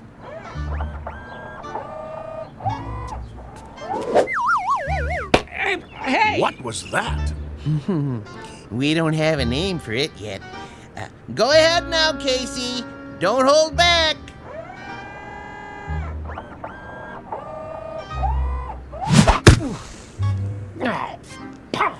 Enough already. Something wrong?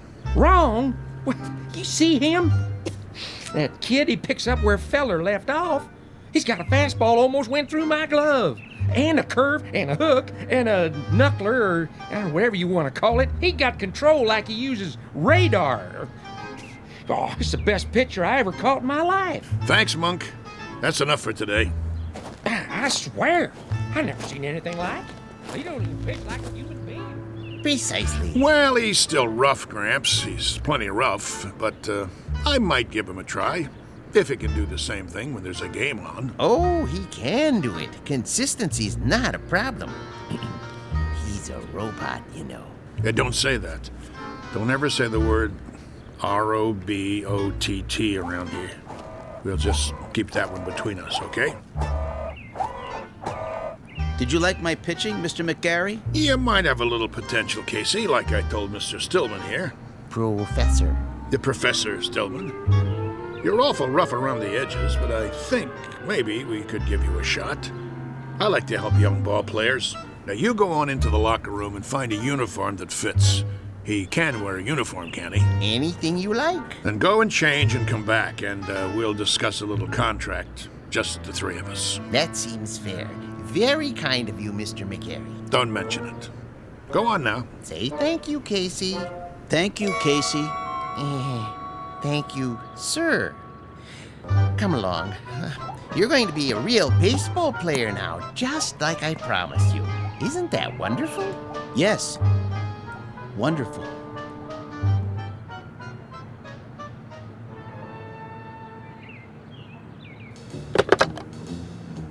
General Manager's office? This is McGarry. Now listen. Draw up a contract. New pitcher, name of Casey. No, I don't know his last name. Leave that part blank. Just do it. The only thing that's between us and a pennant now is if this guy's battery goes dead or he rusts in the rain. Never mind what I mean. Draw up the contract before he gets away.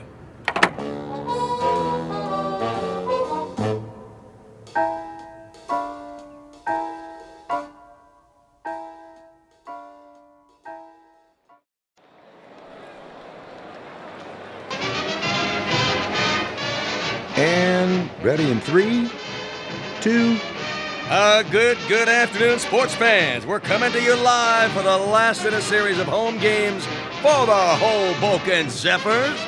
The Bullets are already on the field, warming up, but there's been a delay. The Zephyrs are still in the locker room. Now, we understand they're getting a last-minute pep talk from their manager, the colorful Mouth McGarry, and knowing him, it's an earful. Peanuts, Red Hots.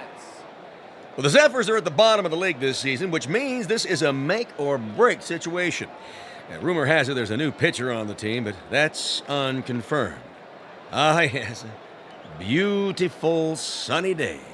Local fans all here, ready to root for the home team. Still, no sign of the boys from Hoboken. Well, this might be a good time for a break before the action starts. But we'll try to get word from the locker room. But till then, let's go to a commercial. And you're off. 60 seconds. How much longer do I have to fill? Beats me. What's with these losers? Well, if I was on that team, I guess I wouldn't want to show my face either. 45 seconds. Beer here, get your ice cold beer. Somebody get me a beer. I'm dying out here. What am I supposed to do? Play tiddlywinks? It's going to be another slaughter anyway. Hey, ask him if he's got anything stronger than beer. You can always read him the stats. There are no stats. If this team was any lower, they'd get stuck in the grass. What am I doing here? Get me another gig. Little League. The weather. I don't care. Just get me out. 20 seconds. The Zephyrs are charging onto the field. No. The Zephyrs look hungry this afternoon. Yeah, sure. Oh, who am I kidding? They're not going to show. The game's canceled. You'll see. 10 seconds to air. Oh, those bums. It's the same old story. Fletcher winds up, he throws, and he drops the ball on his foot. They should send out a bunch of chimpanzees. 5, 4, 3, 2. And welcome back, ladies and gentlemen, to more thrilling baseball action.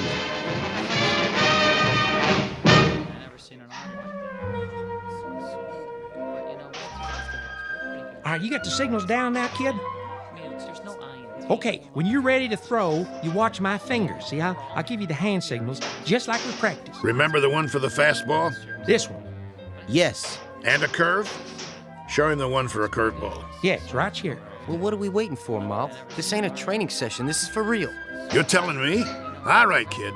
You got the signals down. Look, the main thing is walk out there like you own the place.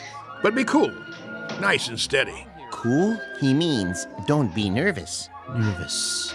Yeah, that's right. Whatever you're feeling, don't let it show. Pull your cap down over your eyes like this. You got nerves of steel. You know what I mean? Not steel, exactly.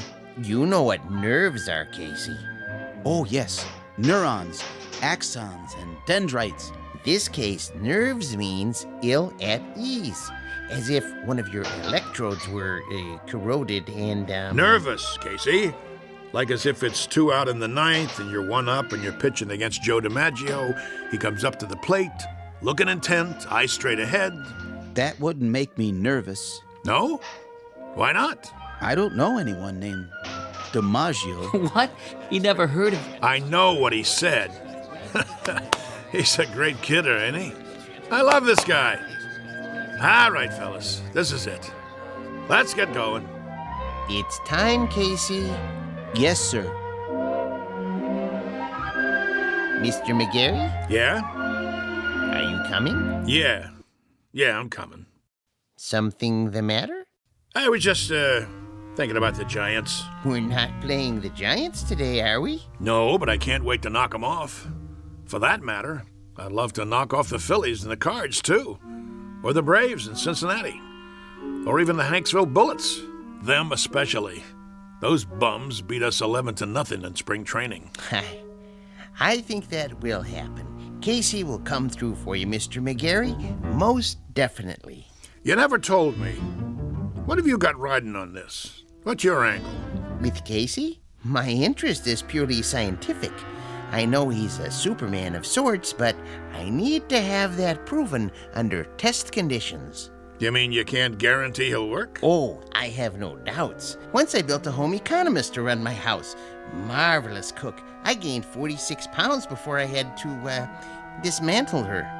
Now, with a model such as Casey, with his strength and accuracy, I knew he was destined to play baseball. And in order to prove my point, I had to have him pitch in competition.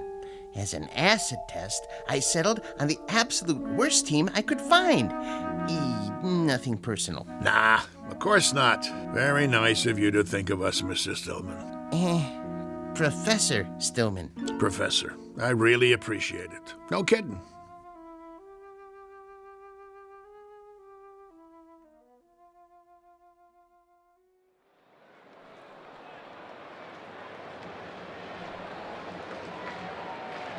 You can feel excitement in the air as the Zephyrs take to the field. Hey, you bums, do something.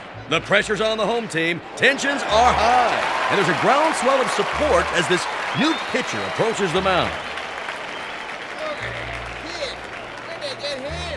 Well, it's do or die today. Fletcher's on the bench, and the new man, the only name I have is Casey, and frankly, he doesn't look like much. But his metal's about to be tested, to coin a phrase. Go home, kid, your mother's calling you. The umpire signals for the start of the game. Play ball. The ball is whipped around the infield, and now the second baseman is hand-carrying it over to Casey. He rubs it off on his jersey and hands it to him. The pitcher is, yes, he finally takes it. He turns to face the batter, waiting for a signal. Here's the windup. He throws. The batter swings. Steve right. I must have missed that one, folks. It looks like the batter missed it, too. He went over the plate so fast, he swung a full 360. Good gravy, was that a fastball? Lucky pitch. Let me see you do that again. Take your best shot. Second pitch.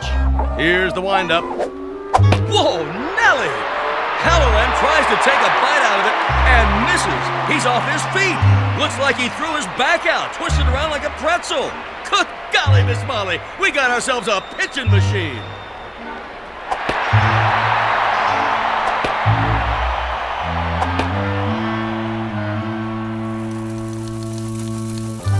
In baseball news, here's a cutie for you. Seems there's a rookie in Hoboken who's pitched 3 straight shutouts. They said it couldn't be done, but with a blistering performance to sew up 9 in a row. In a stunning comeback, the Zephyrs zoomed to 4th place in the National League as Casey gets ready for number 14. And that makes 3 more no-hitters for the mighty Casey. The Zephyrs are locked into 1st place. Questions in the news this morning about the mysterious Casey. Where does he get his superhuman ability? Playoffs temporarily suspended as the Baseball Commission orders an investigation. Today's headline, the mighty Casey. Is he on steroids? Good day.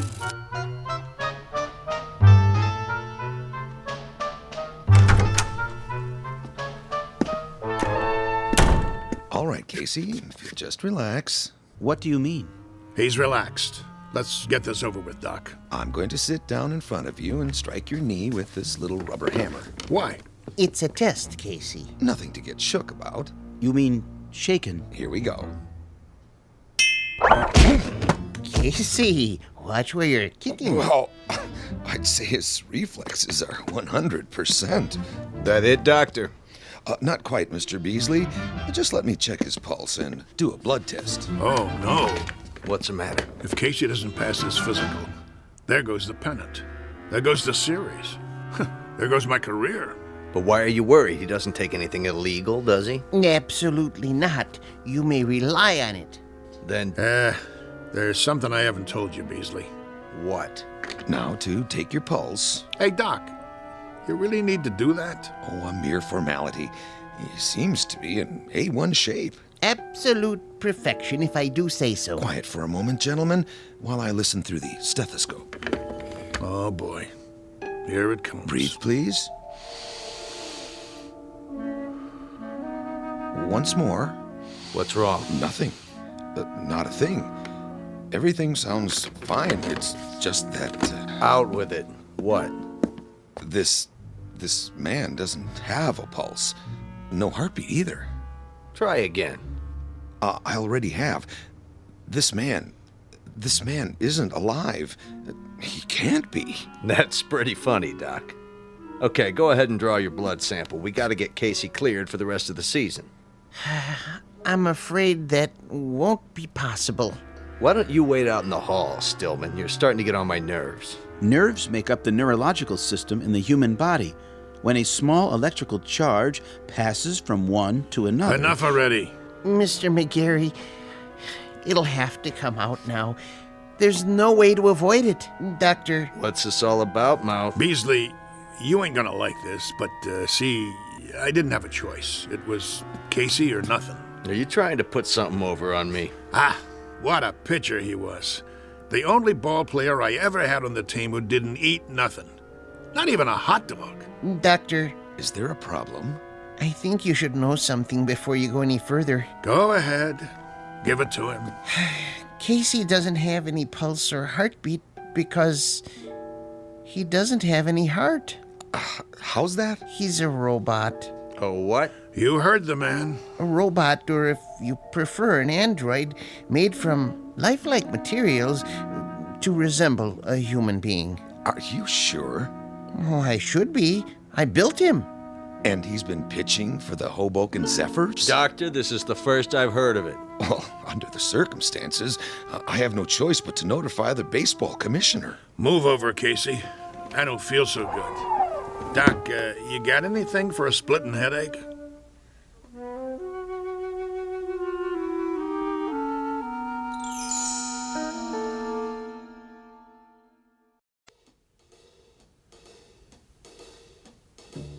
McGarry, you gave me your word. Yeah, that the team would win. I didn't say nothing about Yes, you did. You brought me Casey, and I said I never seen anything like him. Did I lie?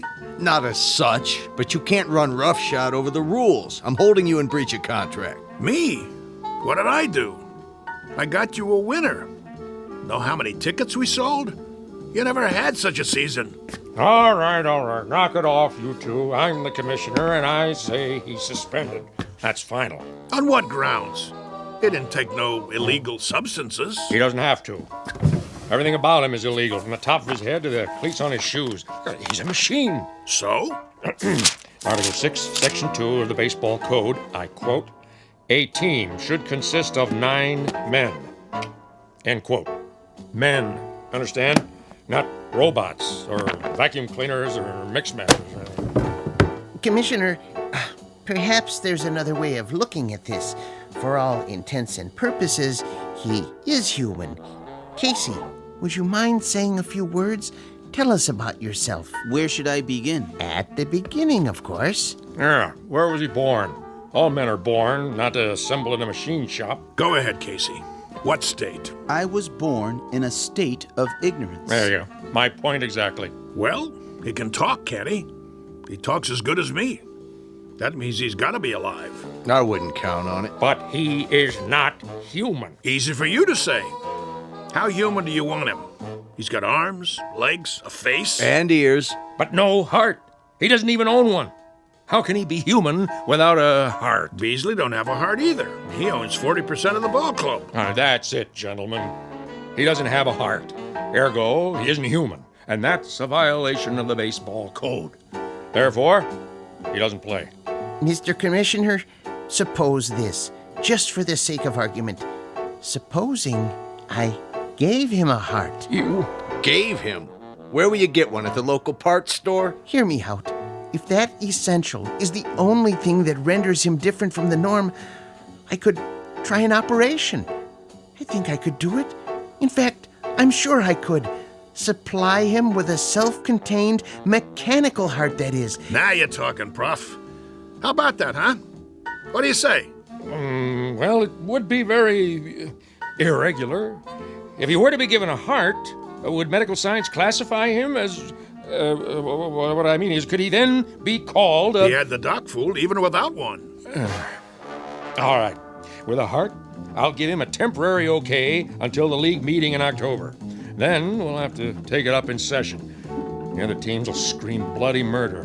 I can see DeRocher now. Then it's all settled. Casey gets a heart and accreditation as human, and the Zephyrs...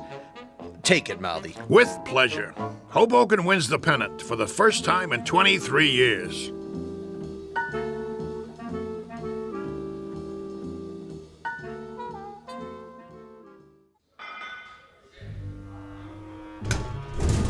So, where's Casey? Search me. He's supposed to be here. Yeah, well, thank you very much, operator. Well, how's Casey? Is he coming? I don't know. What do you mean you don't know? The operator can't get an answer at Stillman's house. Well, maybe he's in the middle of the operation. So he's in the middle of the operation. What's the matter? He can't use one hand to pick up the phone? We can't wait no longer. I gotta turn in the starting lineup. Corrigan? Yeah, Mouth? You'll pitch tonight. All the rest of you, same as before. Now listen, you guys. That's the enemy out there. That's the New York Giants. And while we're out there playing, a fella named Casey is lying on a table struggling to make it. And I know that the last words out of his mouth before the knife went into his chest were, "Go on out there and win one for me." And I'm going to tell you something else, fellas. From now on, there's going to be a ghost in that dugout. Every time you pick up a bat, look over to where Casey used to sit, because he'll be there in spirit, rooting for us, cheering for us, yelling, "Go, Zephyrs, go!" Hello. Oh, hi there, Professor. And I'm going to tell you something else about him. He has heart.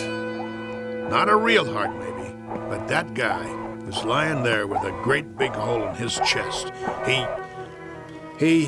Hello, Mr. McGarry. Hello. Now, as I was saying... Casey? Hey, how you doing? Hey, welcome back. All right. Knock it off. Quiet in here. Sorry we're late. Well, you got something to tell me? Go ahead, Casey. Listen, Mr. McGarry. I'm listening. He means his chest. Put your ear against it. Go ahead. Okay. Hear it, sir? I hear it. Casey, you got heart. And look at that smile on his face. That's the one thing I could never get him to do. Smile. How do you feel, boy? I feel, well, frankly, I feel wonderful. Just wonderful. I feel togetherness with everybody. Then let's go team. Yeah. Casey starts tonight. The new Casey. Now let's get out there and show him what we're made of.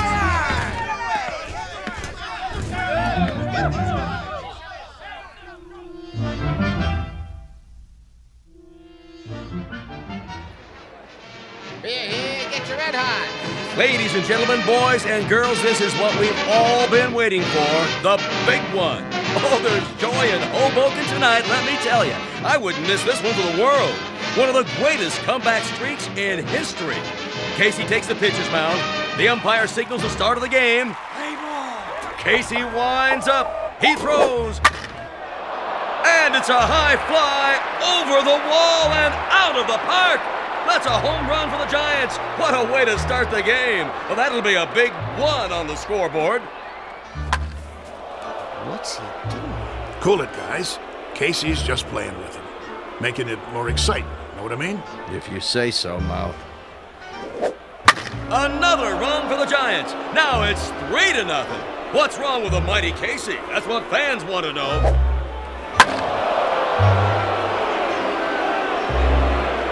And it's all over. A shutout for the Giants.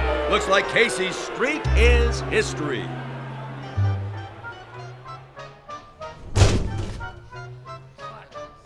Well, 1 minute he's 3 Bob Fellers rolled into one, and the next minute he's a tanker with nothing.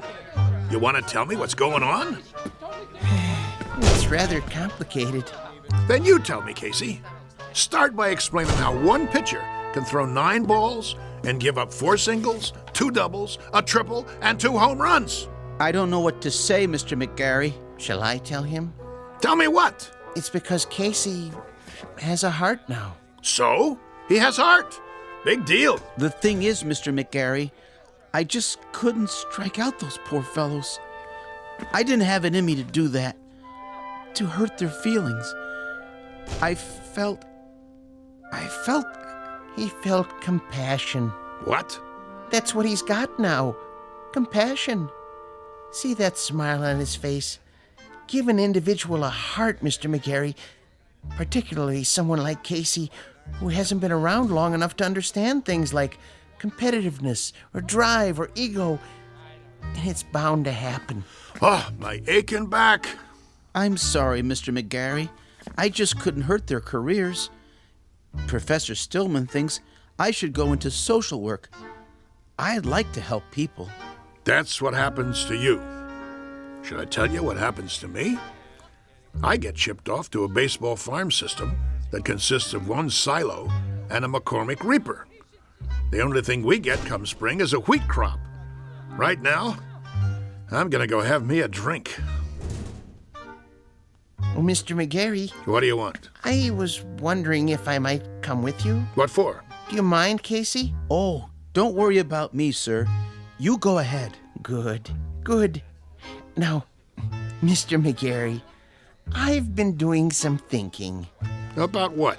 The characteristics necessary to make a great baseball player. I figured out the mechanism for hooks and curves and sliders, and I think Casey is the perfect height.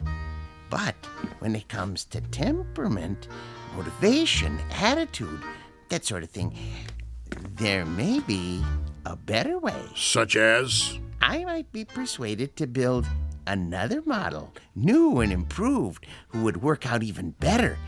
I could have him ready, say, for next year's spring training. Who's gonna pay for it? Oh, I've got the funding, don't worry. But I thought if we could go over the plans together. What do you got in mind? Let me draw you a picture.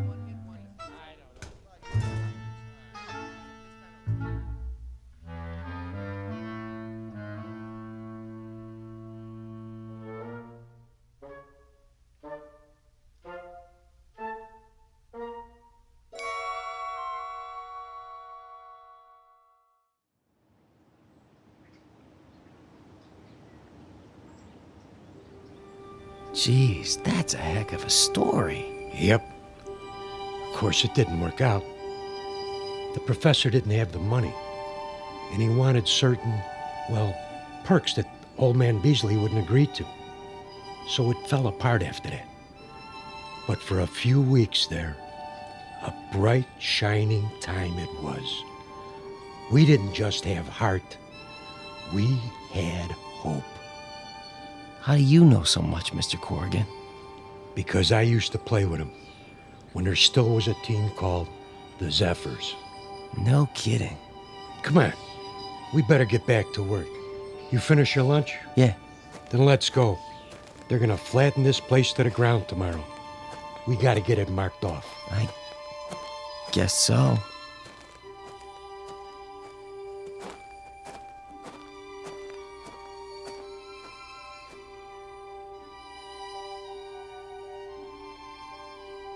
Once upon a time, there was a Major League Baseball team called the Hoboken Zephyrs, who, during the last year of their existence, wound up in last place and shortly thereafter were consigned to oblivion.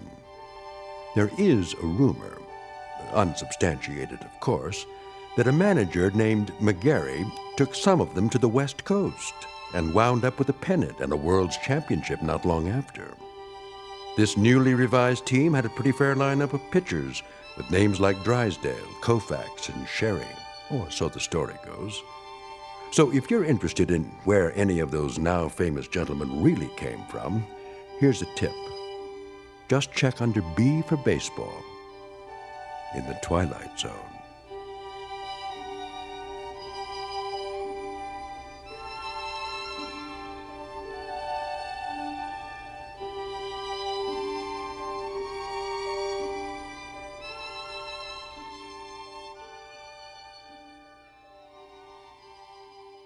We'll return to the Twilight Zone in just a moment.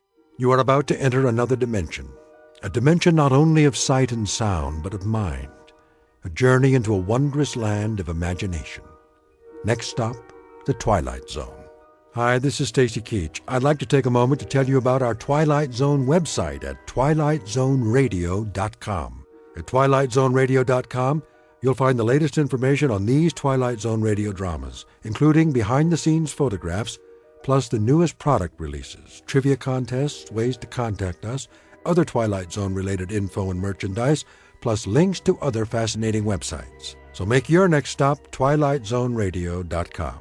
Visit twilightzoneradio.com to purchase these Twilight Zone radio dramas on cassette and CD, or call toll-free 1-866-989-ZONE. That's 1-866-989-9663.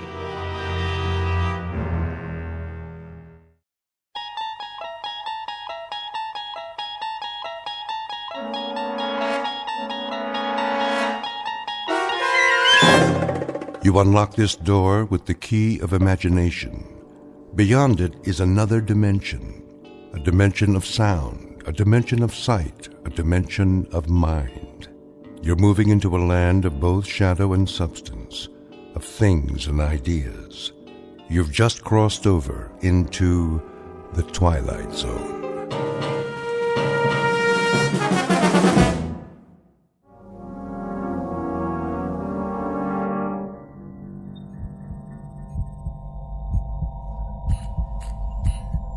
In the beginning was the Word, and darkness, and light. I have trouble remembering light. Some of it shines through my eyelids, so I know it's there, but all I really see is darkness now. There are pinpoints of light, like holes in the fabric of space. I know they're out there, even if I can't quite see them. When will I? Time no longer has meaning. as if it has stopped for me, closing in, contracting, and I can't move, not a muscle. But in this moment, the mind continues, and I wait. Stansfield, Douglas. Scanning vital signs. Life functions, check. Metabolism, stable. Temperature, constant. No adjustments necessary. Only the mind. The mind is memory, and I remember things.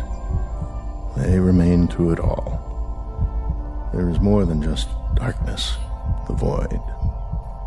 The mind does work. I wonder if they know that. The images are constant, ever-present, patterns to savor again and again. It's not just the long sleep that comes when the fear has left. It's a time to recollect, sift, and analyze. Try to understand all that's happened in this infinite moment.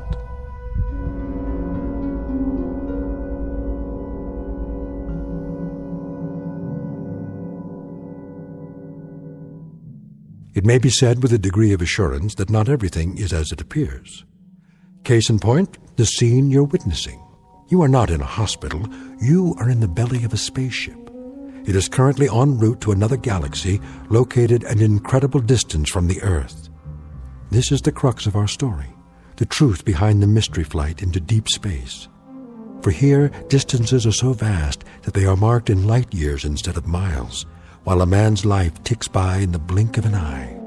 It is the story of events that might happen to human beings who, with the help of technology, dare to take a step beyond and are unable to anticipate all that awaits them out there. So fasten your safety belts, because you're on a spaceship. You're already well on your way on a very long journey from one planet to another. And the vast region between is called the Twilight Zone.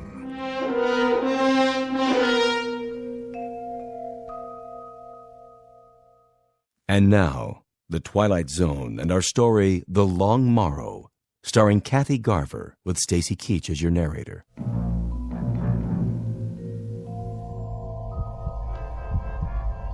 The cold is felt, but without pain. The loss of feeling is noted and accepted as choice slips away. Now mind is all. Time is distorted, jumbled, telescoped, accordioned. But even so, there's a strong sense of time. And I remember. I remember how it began. I remember the way it was in the beginning.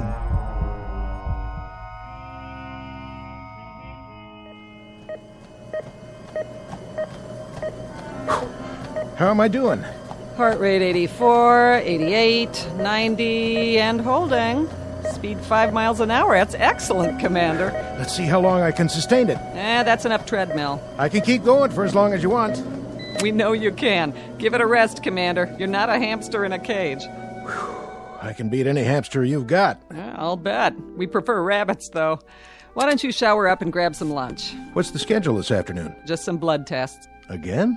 You know the routine. Check your cholesterol, blood sugar. Take any more blood and I'll dry up and float away. You know who Dracula was, Sherry? Yep, some guy who worked for NASA. Commander Stansfield to Dr. Bixler's lab. Commander Douglas Stansfield, report to the flight director's lab. Tell them I'm on my way. After you shower. Forget it. I didn't even break a sweat.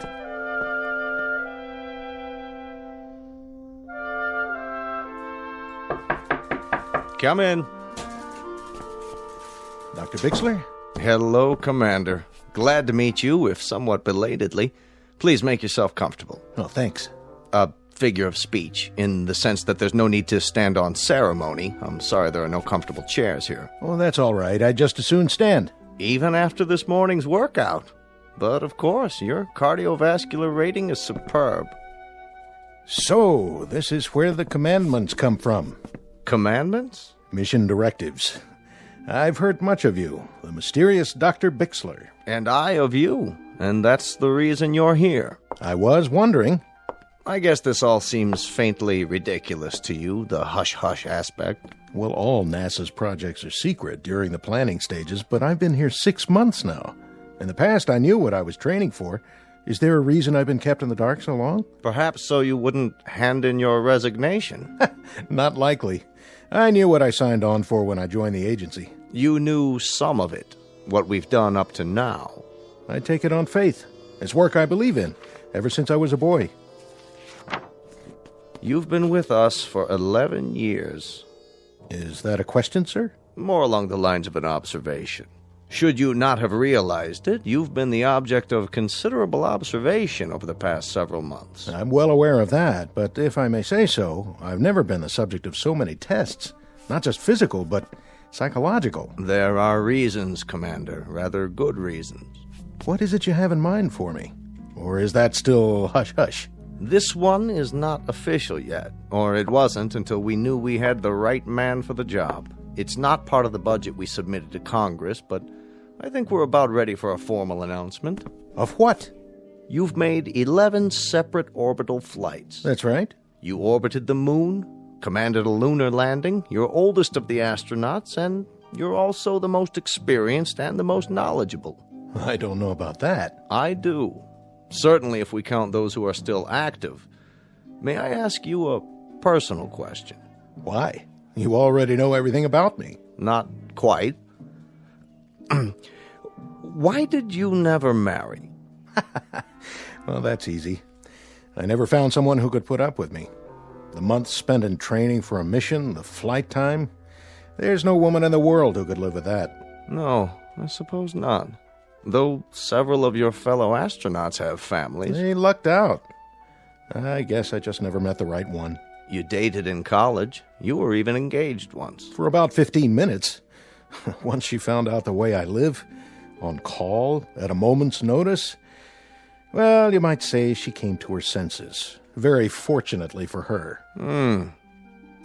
When the space agency put me on this project, I was told to keep in mind the scientific problems, of which there are a great many, I can guarantee. I'm sure. But also to be aware of the human factor. And that's where you come in, Commander Stansfield. You're the human factor. May I ask you a question? By all means. How long are you going to keep me in suspense? Not much longer, I promise. You recognize this, don't you? A chart of the solar system. That's right. The sun, the Earth down here, our neighbors, Venus, Mars, Jupiter, and so forth, and the moons that orbit them. A lot of places I haven't been to yet. What do we know about our neighbors, Commander? More than we knew a few years ago. Oh, yes. Thanks to men like you. Nonetheless, what it boils down to is this. The moon is barren. Mars is a vast, scrubby desert with an unbreathable atmosphere. Venus and Jupiter, both gaseous and poisonous. Pluto and the outer planets are volcanic. In short, our neighbors have only one asset to offer us. They're accessible. They can be reached using current technology. Beyond that, they offer us nothing. Scientific, social, economic, by any standards. They're the Mount Everest of near space. You go to them because they're there. But the accomplishment is in the climb, and once climbed, there are no more challenges. So, where's the next Mount Everest, Doctor? That may be the wisest question you've ever asked, and the most pertinent. Why do you say that? Take a look at this chart. It's a star system in a galaxy well beyond our reach. To date, seen only through the lens of a telescope. We know nothing of it with absolute certainty, except that there is a cluster of 6 planetary bodies. Where? Here, toward the edge of the picture. The small, extremely bright object at the center is a sun, very similar to ours. It's flaming and gaseous and almost exactly the same color temperature. It provides heat and light for these 5 objects here. The ingredients of a solar system like ours, only a bit smaller. The planets run in roughly the same paths as we do around our own sun. Yes, I see. The equivalent of our 5 inner planets. But the rest? You can tell all that? Our astrophysicists can. The distances bear approximately the same relationship to each other as Mercury, Venus, the Earth, Mars, and Jupiter. And given that relationship, this is the most likely system we've found yet that might support life. Are you telling me we've made contact? Not yet. The distances are too vast. Even if they've sent out an intelligent communication, it would take a very long time for it to reach us, assuming we could pick it up on our frequencies and decipher it. You and I would be dead and gone by then, or they would. There are too many variables. This system, does it have a name? Only a number. We've nicknamed it Sol 2 for purposes of identification, but for now, you can call it anything you want. For example, Stansfield's Everest. That's where I'm going. That's where you're going. When? In about a month. The ship is under construction now. It's off the drawing boards, and the keel, so to speak, is being laid. It must be the size of a skyscraper. Not necessary. It'll only carry a crew of one. One? That's because of the weight, the extra equipment on board. What kind of equipment? I'll get to that in a moment. For now, I believe the man who flies her should be right there while she's being built to watch every bolt, every rivet, every screw, every piece of metal and circuitry going into it. And that man is you, Commander. You'll be its pilot and its only occupant. You'll truly be the captain of your fate. Not that it matters at this point, but I want you to know I like this assignment. I like it very much. That's not surprising, considering your profile. It's precisely why you've been chosen. I've put together a manual of projections and probabilities. I think you ought to see it. I'll read it tonight. There are the usual dangers, the usual unknowns. It was ever thus. No, Commander, it was never thus. How so? In the past, you've had meteor storms to contend with. You've had the usual calculated risks of mechanical failure, landing difficulties, ejection troubles, all the rest. Well, you'll still have those, compounded. There's another factor here, another problem. Distance. Distance, in time and in space. How far? This cluster is approximately 141 light-years away. But that means the ship would have to... An ordinary ship. This one will have interstellar drive and an anti-gravity device. It'll be the fastest man-made object ever conceived and launched. Its speed will be like nothing ever dreamed of before. But in terms of the space you have to conquer, it might just as well be an ant crawling across the Sahara. It's a high mountain, isn't it, Dr. Bixler? A very high mountain. The highest, the longest trip in the history of mankind. How long? Your trip there and back will take approximately 35 to 40 years.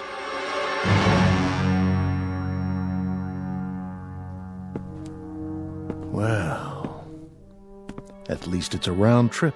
Consider it carefully, Commander. When you return from this trip, the Earth will have aged almost half a century. Oh, that's something to contemplate, isn't it? I'll be 60, 70 years old. I'll have lived the better part of my life out in space. Alone. You'll have lived the better part of your life, but you'll not have aged. We intend to try something different. Also a risk, also decidedly calculated. That's where the extra equipment comes in. Freezing. An extension of cryonics, but considerably more complicated. It will be suspended animation in its purest form. We've developed a substance from the lymphoid tissue of hibernating animals, several antioxidant absorbents, and a collection of experimental drugs to slow down metabolism. The Earth will age, Commander, but you will not. You'll only be a few weeks older when you return. Sort of like dying and then coming to life again. After a fashion, coming to life again in the sense that there'll be very few people here you'll know or who'll know you. Life will have changed in many ways, Commander, and you'll have to begin living it all over again, as a stranger, as an anachronism, if you will. If you'll forgive this degree of candor, It's one assignment I don't envy very much. That's pretty much been the story of my life, Dr. Bixler. Assignments that not very many people would envy. When do I begin? You already have begun. If you're free this afternoon, I'd like to go over the preliminaries. Tomorrow there's a chartered jet to the Cape where you'll begin your briefing and have a first look at the ship. Unless you care to reconsider. I'll be there. I'm on the payroll, aren't I? When I checked in, it was all the way. Good. That's good, my boy. Glad to have you aboard.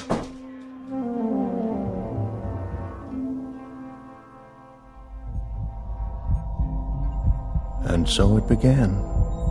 That brief, unemotional, very matter-of-fact colloquy between scientist and subject.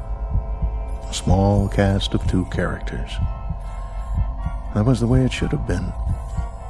But I very clearly remember the entrance of character number 3.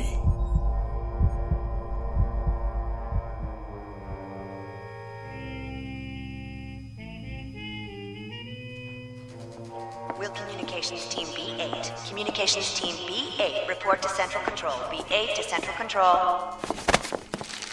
Oh, excuse me. Oh, my fault. You've dropped your papers. Here, let me help you. Commander Stansfield?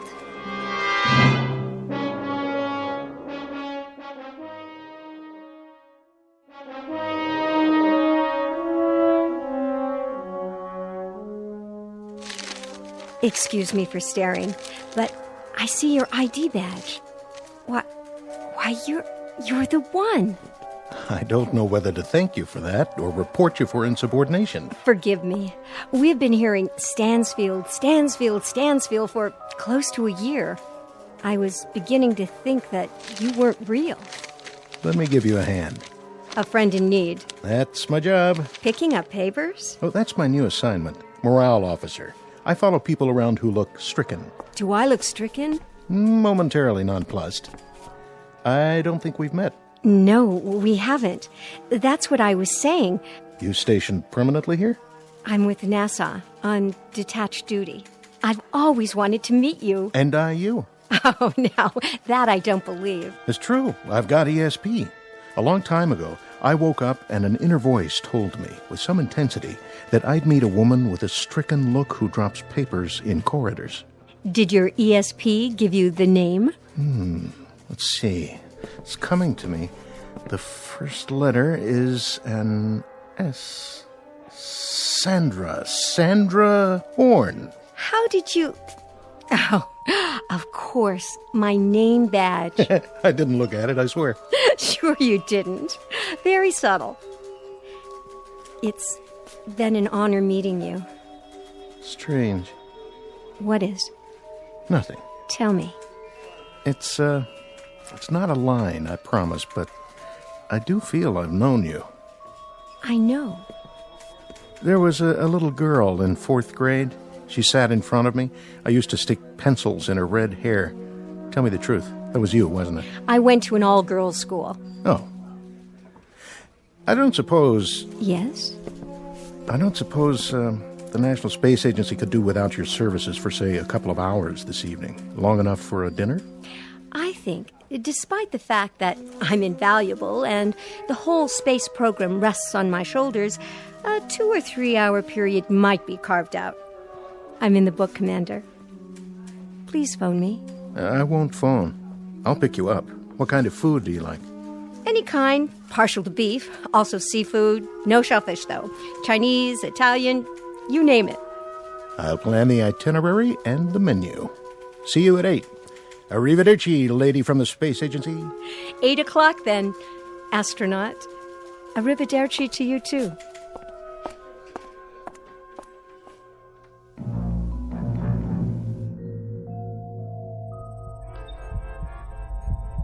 I stood there and watched her walk away. I thought we talked for an hour, not minutes. And I knew everything I needed to know about her, even then. The only time in my life it had ever happened to me. And now I return to these things, these simple things. Now in the darkness, and the cold, the solitude. The stillness without measure. I remember music, colors, and a voice.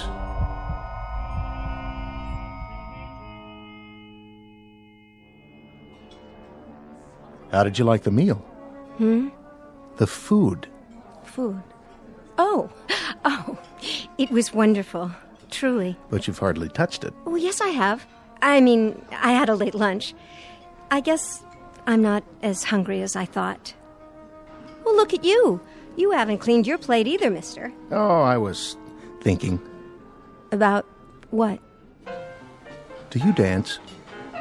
No, not really. Neither do I.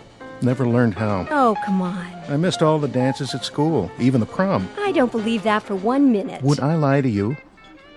I really don't know. You can teach me. What? Just the basic two-step or whatever they call it. You're asking the wrong person. Am I? Besides, they wouldn't let us dance in here. They wouldn't notice. A couple of duffers like us. Quick, don't look. How many people at the next table? I haven't noticed. My point exactly. They don't care about us either. Stand up. Oh, I couldn't. You're looking at me. Sorry. Something wrong? It's just that a month from now, you'll be off in space. And by the time you come back down again... You want to talk about that now? Only for the following absurd reason. I've known you for exactly 3.5 hours.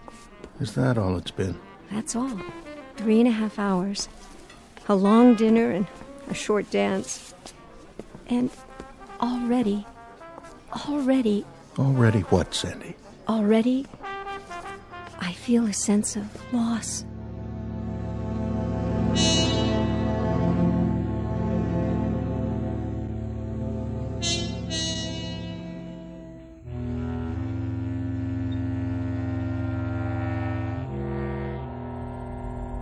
My life had been in the military.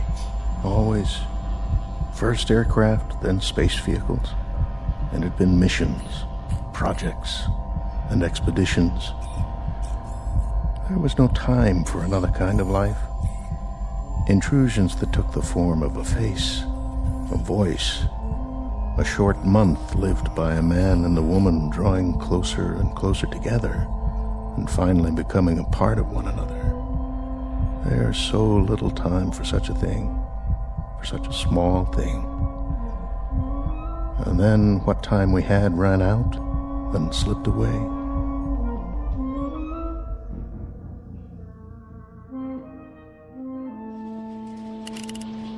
Rechecking fuel supply.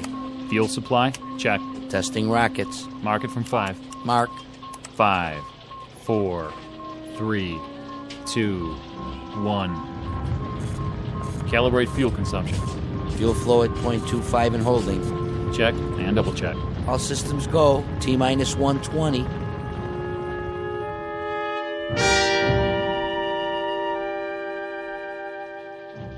Setting countdown, Dr. Bixler. Only 2 more hours. Where is he? He'll be here. Man, oh man, I sure wish I was him. Do you? Well, why not? That kind of adventure? All the way to another galaxy? Quite a price to pay. Oh, sure, it costs a fortune. But think of it.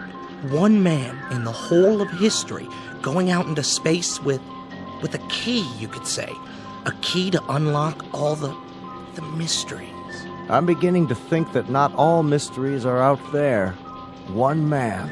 And for the right to have his adventure, our adventure, for the ritual of turning that key, he pays for it as no man has ever paid before. With all of his friends, his well-being, his sense of belonging, maybe even his sanity. Everything on earth that has meaning for him will now be just a memory. And you envy him? I guess he is to be envied. I envy him too. But what I don't envy is his homecoming.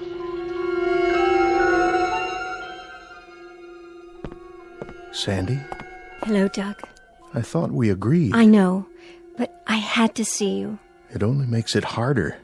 I wanted to give you something.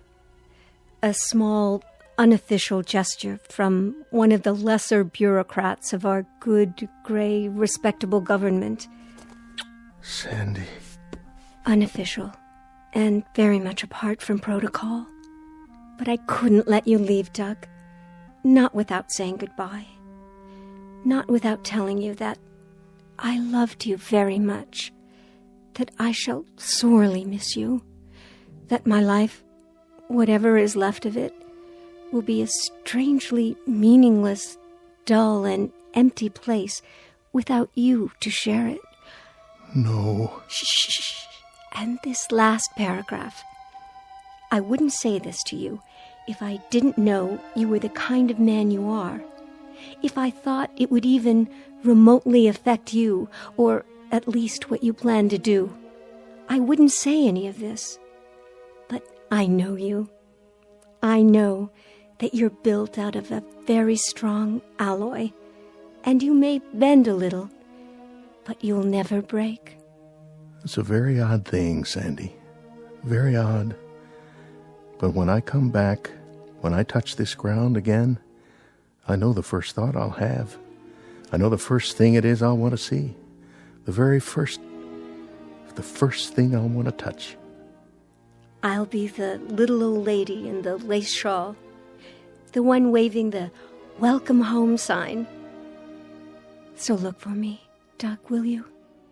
Look for me on the fringe of the crowd. I'll be the one carrying the sign.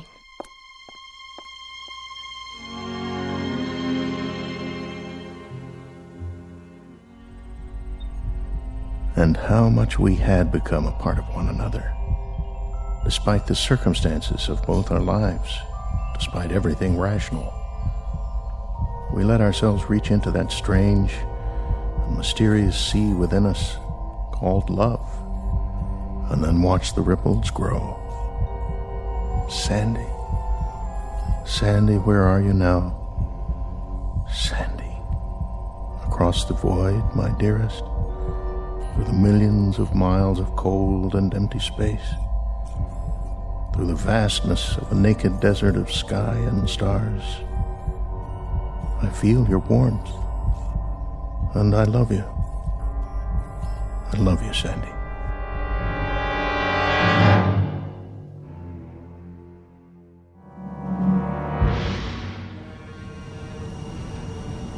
Final countdown. Mark it. All systems 1/2, 3/4. We have full ignition. Blast off.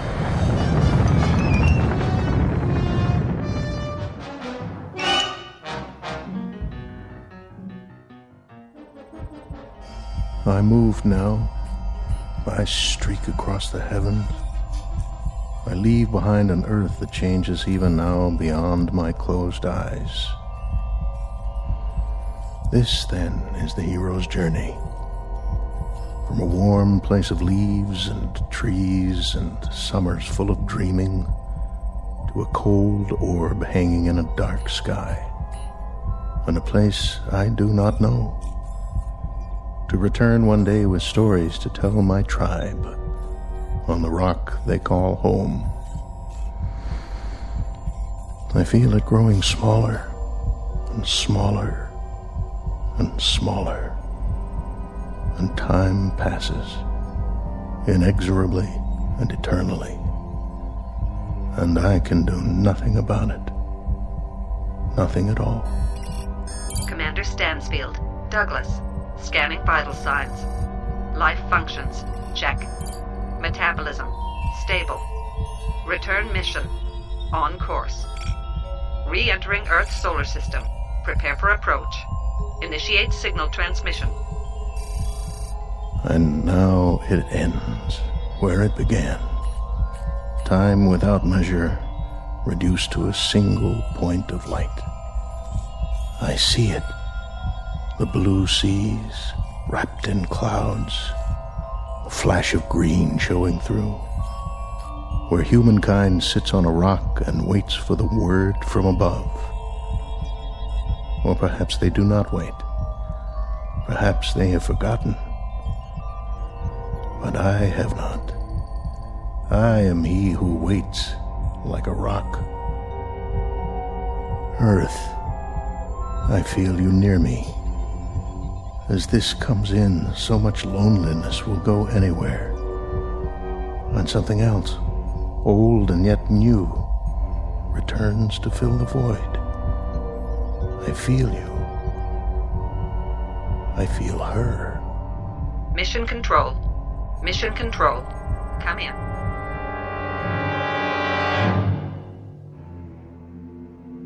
What's this? Where? On the Trivid. Looks like a craft on the approach. Yeah, I see it, but what kind of craft? Could be a missile. Activate the defense shields. Setting coordinates. Locked on. Lasers on standby. This is gonna be easy. Almost too easy. Whoever he is, he's a sitting duck. Wait a minute.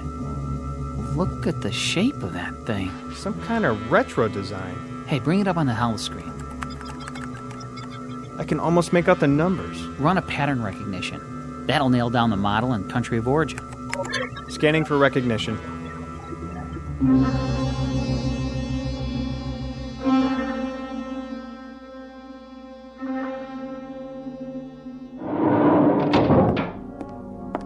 Yes?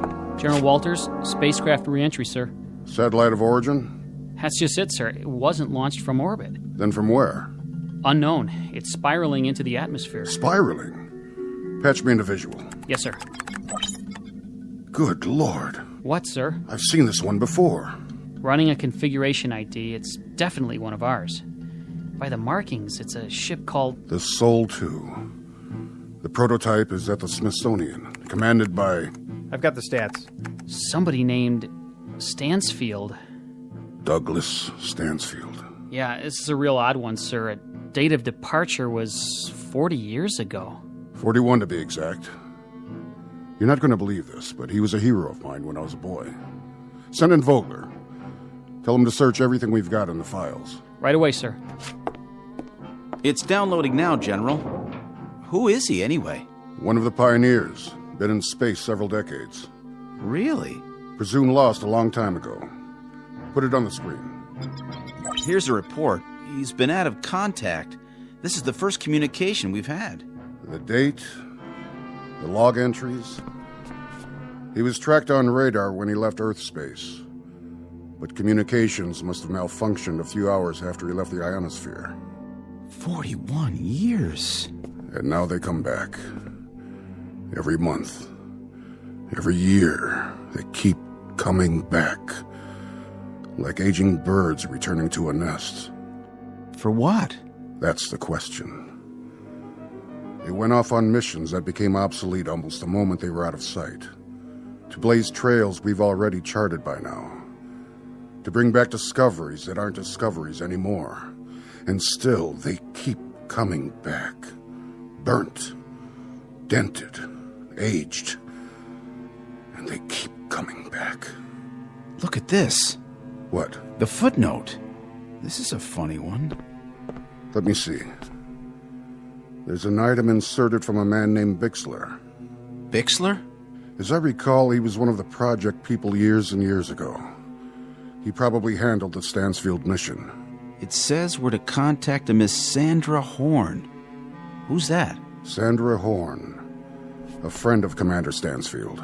And where would we find her, sir? In an old folks' home? According to this, you'll find her in the hibernation room. A young woman of approximately 26 years of age. She must have been very much in love with him. Very devoted.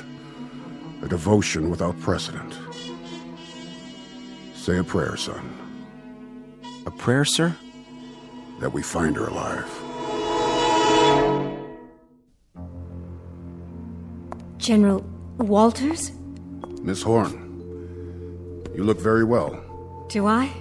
You look just fine. Which may sound idiotic. But what do I say to someone who's just had a 40-year sleep? I was told Commander Stansfield... Commander Stansfield's ship landed 6 hours ago. I asked to see you first. What about Commander Stansfield? In good health. Naturally very tired. I want to see him. I must see him. You shall see him. But I had to talk to you. Is something the matter? I'll make this as brief as possible. Commander Stansfield had a communications failure. It occurred probably within the first 12 hours of his departure. There was only sporadic contact made during his entire flight, there and back. He reached the other galaxy. He reached it, he landed, he took off, he returned. There was no life where he went. We found that out ourselves 20 years ago. One of the ironies of our progress. We could have saved him the trip. We could have saved him his anguish. I don't understand. His anguish being the following, Miss Horn. Unknown to us here or to my predecessors or theirs, due to the lack of communication, Stansfield arbitrarily removed himself from hibernation 6 months after leaving Earth. He did this because... I know why he did it. God help me. I know why. Over 40 years, Miss Horn. 40 years in the cockpit of a ship. 40 years of... well... his kind of loneliness must have been something brand new in human experience. For what you both gave up, you deserve far better than this. I wish to God he could have come back to you just as he was when he left. But as it is, I'll leave you alone now.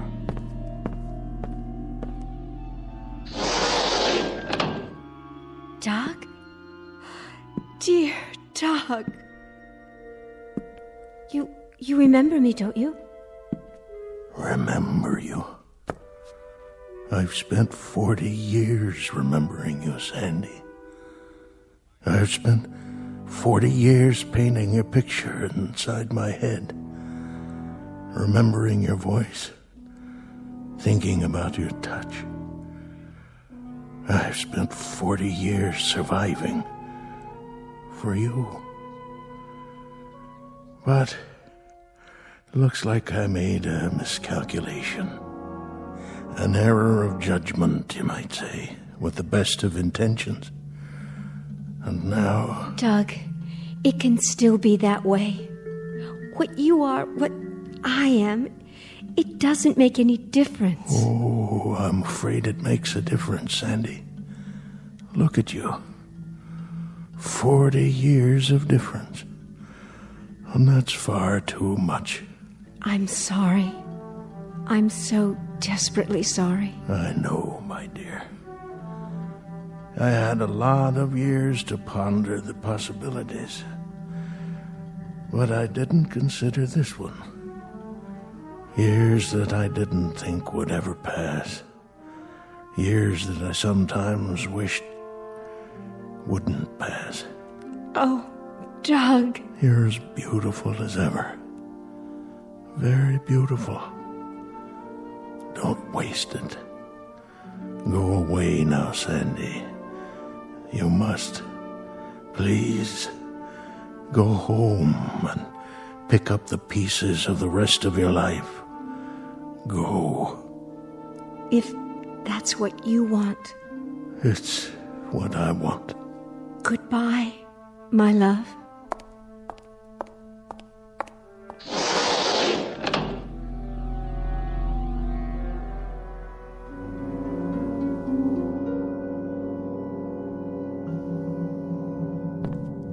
Stansfield, if I may say so, you're an incredible man.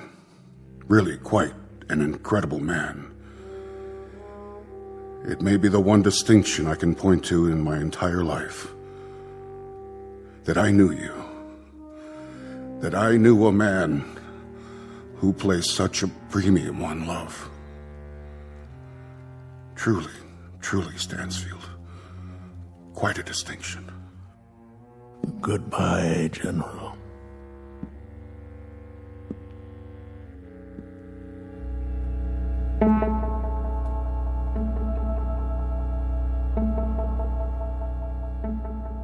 Commander Douglas Stansfield, one of the forgotten pioneers in the space age, pushed aside by the flow of progress and the passage of years.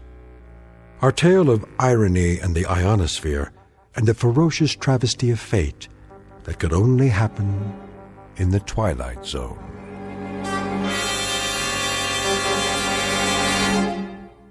More from the Twilight Zone after this.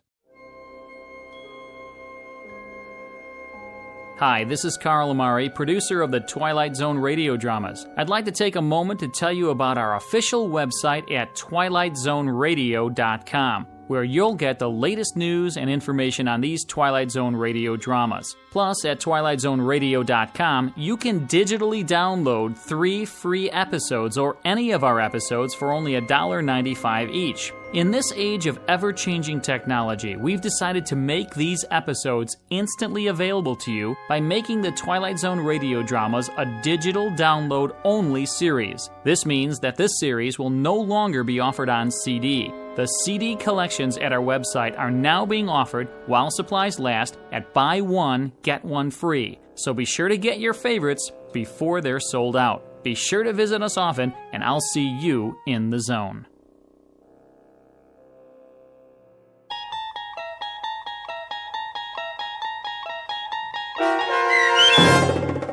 The Long Morrow, starring Kathy Garver with Stacy Keach as your narrator, was adapted for radio by Dennis Etchison and based on a script by Rod Serling.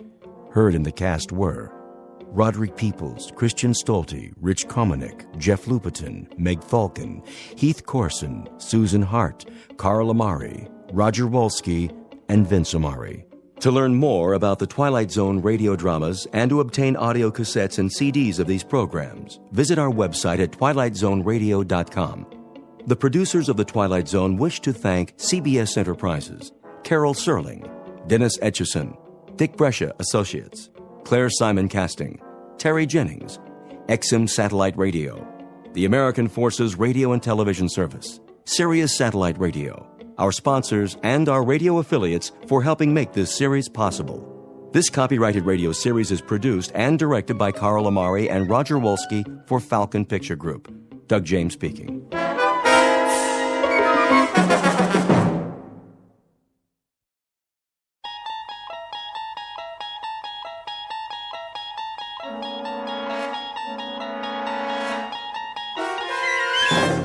You're traveling through another dimension. A dimension not only of sight and sound, but of mind. A journey into a wondrous land whose boundaries are those of imagination. Your next stop, the Twilight Zone.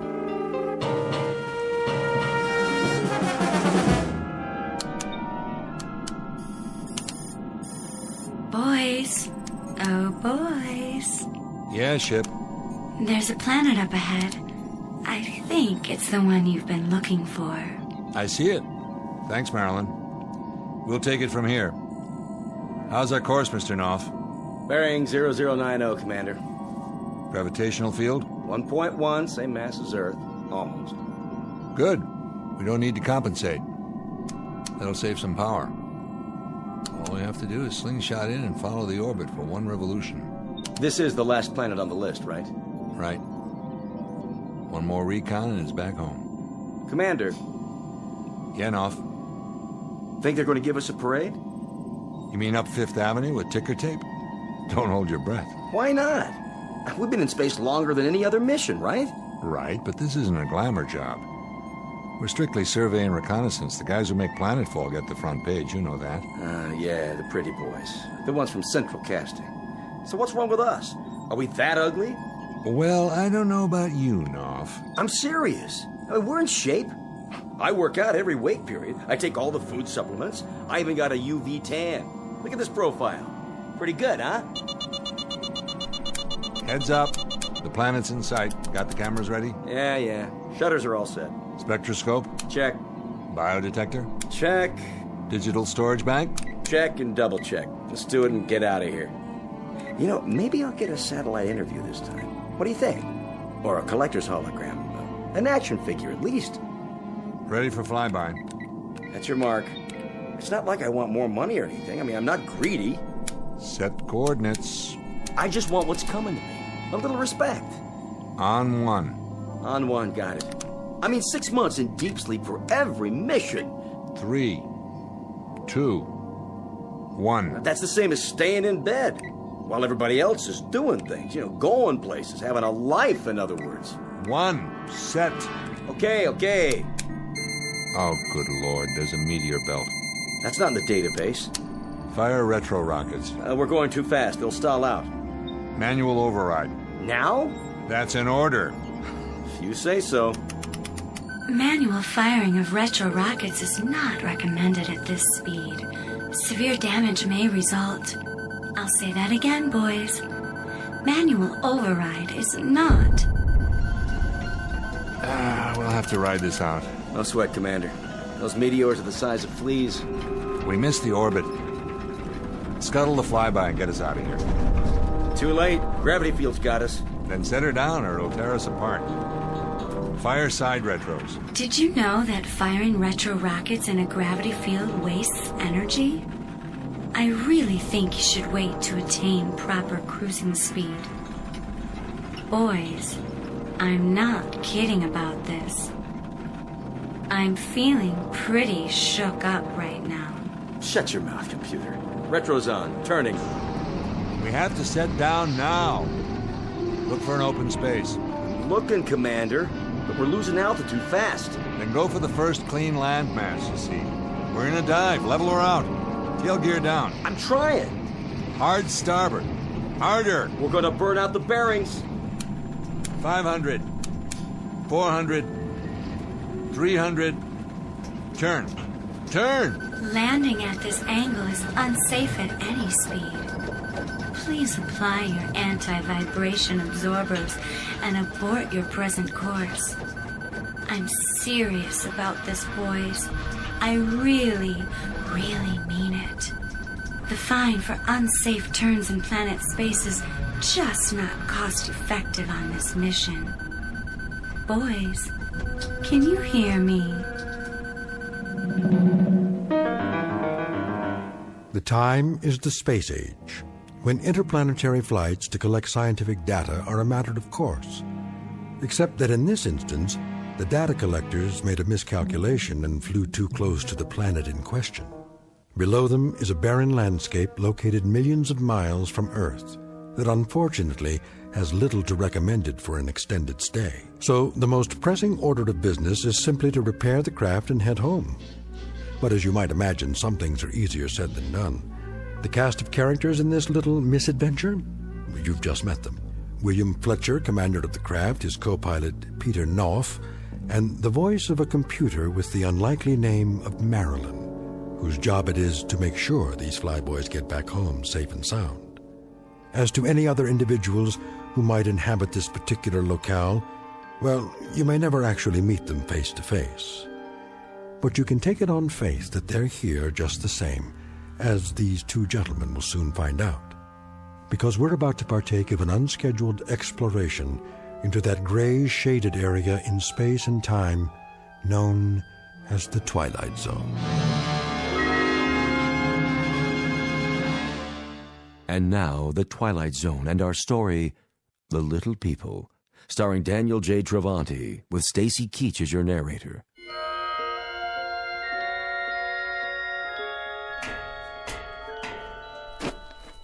Well, Commander, did you get the engine compartment open? I did. How's it look? The ship's repairable, but I can't touch any of those gimbal bearings for a while, even with the gloves. It's like a furnace in there now. Needs to cool down first. And that grand event will come when? Tomorrow night, maybe. Or the following morning. That's a swig from the old bottle, isn't it? You picked a nice place to sit down, Fletcher. Real nice. The floor of a canyon.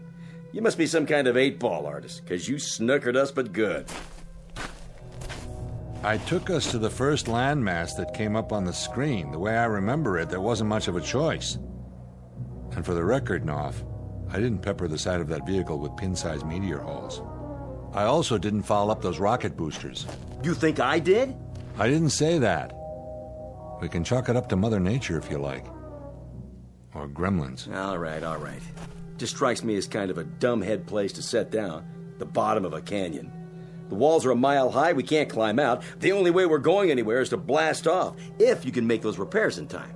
Oh, I'll get them repaired. Don't you worry about it. And we've got the time we need. There's enough rations in the hold right up that ladder. Matter of fact, I brought some down so you wouldn't have to exert yourself. Here, knock yourself out. Food concentrate, A163, modified luncheon plan.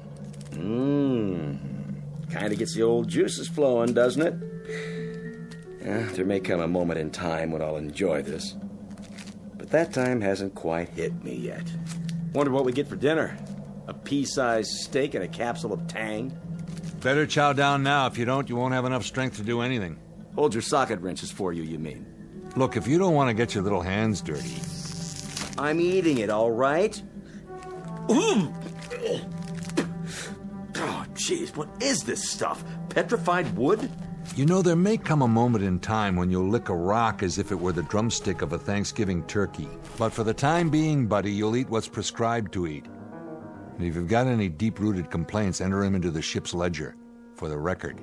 But don't spray them all over me, because it's a waste of effort and a waste of food. Do you read me, Knopf? Yeah, loud and clear. Then dwell on it. And while you're dwelling on it, you might count a few blessings. We don't have any extra food and water, that's a fact. But we've landed in a place where there's oxygen and we can survive. We walked away from the landing without a single bone out of place. And all things considered, I'd say we happen to be a couple of extremely lucky people. Now, the standing order is as follows. You got tears to shed, save them for sleep time, and shed them into your pillow. Just don't bother me with that. Now do you read me? Still loud and clear, Commander. But there are times when a man gets sick of being led around by the nose, and I mean sick to death. That's a big thing with you, isn't it, Knopf? What is? Taking orders. Being on the receiving end of a command. That's hard for you to live with, isn't it? Oh, if I had my druthers, I might stick in a few changes. Like what? Say again? I mean beyond getting out of here. Let's assume that this is the end of the line. Try to use that imagination of yours. Say this happened to be it for us. What would you ask for to sweeten the pot? If you could have anything. A sirloin steak. A blonde? What? How about Mumbly Peg? Or maybe 20 questions. Try me after dinner. I may feel up to charades by then. Just a point of interest is all. What are you interested in, Fletcher? I guess I'm interested in what makes you tick. Or maybe it's what makes you tick so loudly. What do you hunger for the most? Try this one on for size, Fletch. I'd like a whole lot of people at my elbow. What do you think of that? And the more the merrier. And the louder, the better. I'd like Yankee Stadium right alongside me. Anywhere I go, but I'd like them on my terms. That's what I'm getting at. What are your terms? I'd like to be the #1 straw boss. I'd like to be the one who gives the orders. I'll bet you would. That a crime? No. Hey. What's the matter? Shh. What's wrong with you? Did you hear that? Hear what? Something wrong with your ears? What? That sound. Sound? Fletch, I heard something. I definitely heard a sound. A sound like... A sound like what? Of people. Of voices. Right. I know what it was. You do? Sure. It was the crowd at Yankee Stadium cheering when you throw out the first ball of the season. What else could it be? Hold on, I think they want you to sing the national anthem while you're at it. You don't believe me? Sure, I believe you.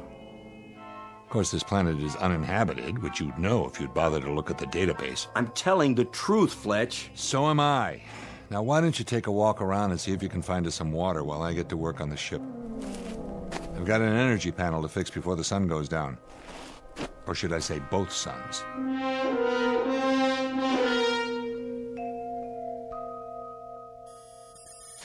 How's the repair coming, boys? It's coming.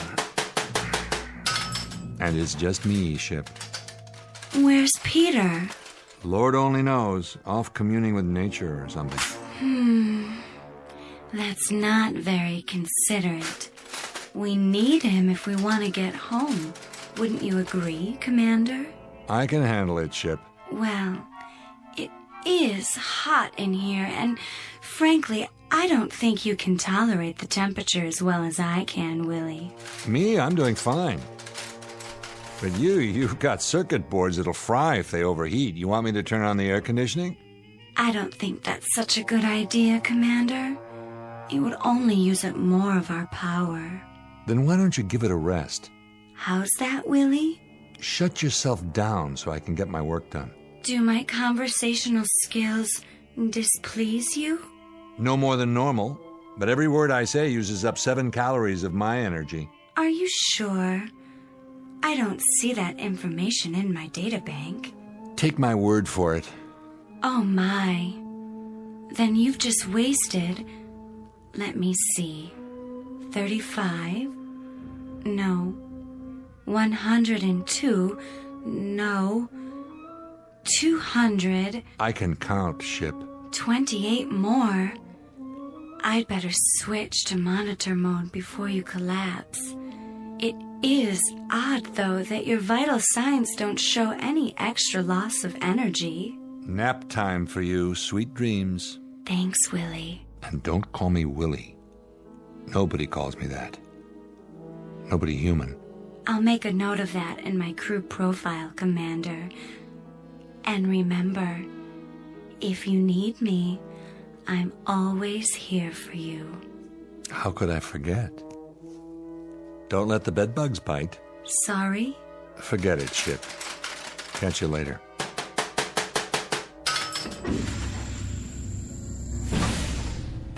How's it going? Well. And where has my wandering boy been all day? Taking a walk. Another one? You take a lot of walks, buddy. Something better to do? Oh, a few things, like checking out the subspace radio and the hydraulics, the propulsion system, the injectors, the thrust chamber. Yeah, Knopf, there's a few things you could do.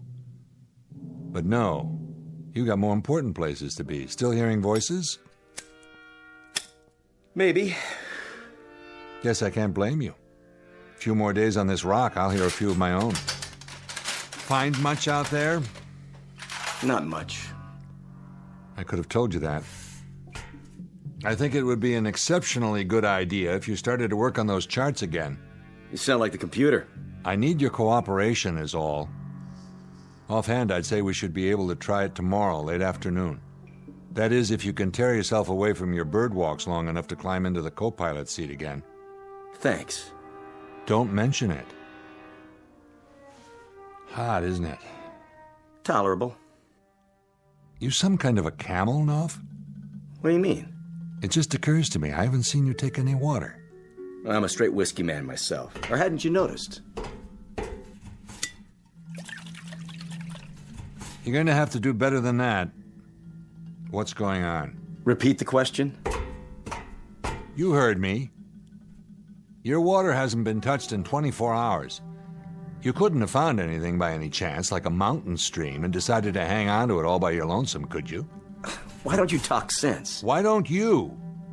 For the last 2 days, you've been pulling out of here on a private safari every morning, as soon as that double sun comes up. Where do you go, Knopf? And what do you find wherever it is you go? I'll tell you what. Let's you and I make that trek together. Get your jacket, let's go. Thanks, but no thanks. I'm tired this afternoon. I said put it on. Give me that, it's mine. Well, what's this, a sample box? And what's inside? Something green? You found life? It's only moss. Where'd you find it? I told you, I've been looking around. It's wet. You found water, didn't you? Where? About a mile up ahead. But it's just a crummy little stream. But with enough water for you to drink anytime you feel like it. Come on, Fletch. I'd have told you about it. As a matter of fact, I've been testing it. I just found out it was pure a little while ago. I've underrated you, mister. I knew you were a foul-mouthed little malcontent, but I didn't know you were a cheat. It's just a variety of lichen. Let's look at it through a magnifying tube, huh? Or have you done that already? Fletch. Trees? They look just like miniature trees. That's what they are. And where that came from, there's a little stream. It runs about 100 feet. Yeah, it's about, 2.5 inches wide. All right. I might as well show you the rest. Look at this. Where? Here, on the palm of my hand. That little speck? Looks like a grain of sand. Now take a look through the magnifier. What is this, a trick? If it is, how'd I do it? You're looking at it with your own eyes. What do you see? I see a boat. A tiny microscopic boat. With an outboard motor on the back of it. That's fantastic. Fantastic. You want to see more, Fletch? You bet I do. Then let's go. After you, Commander.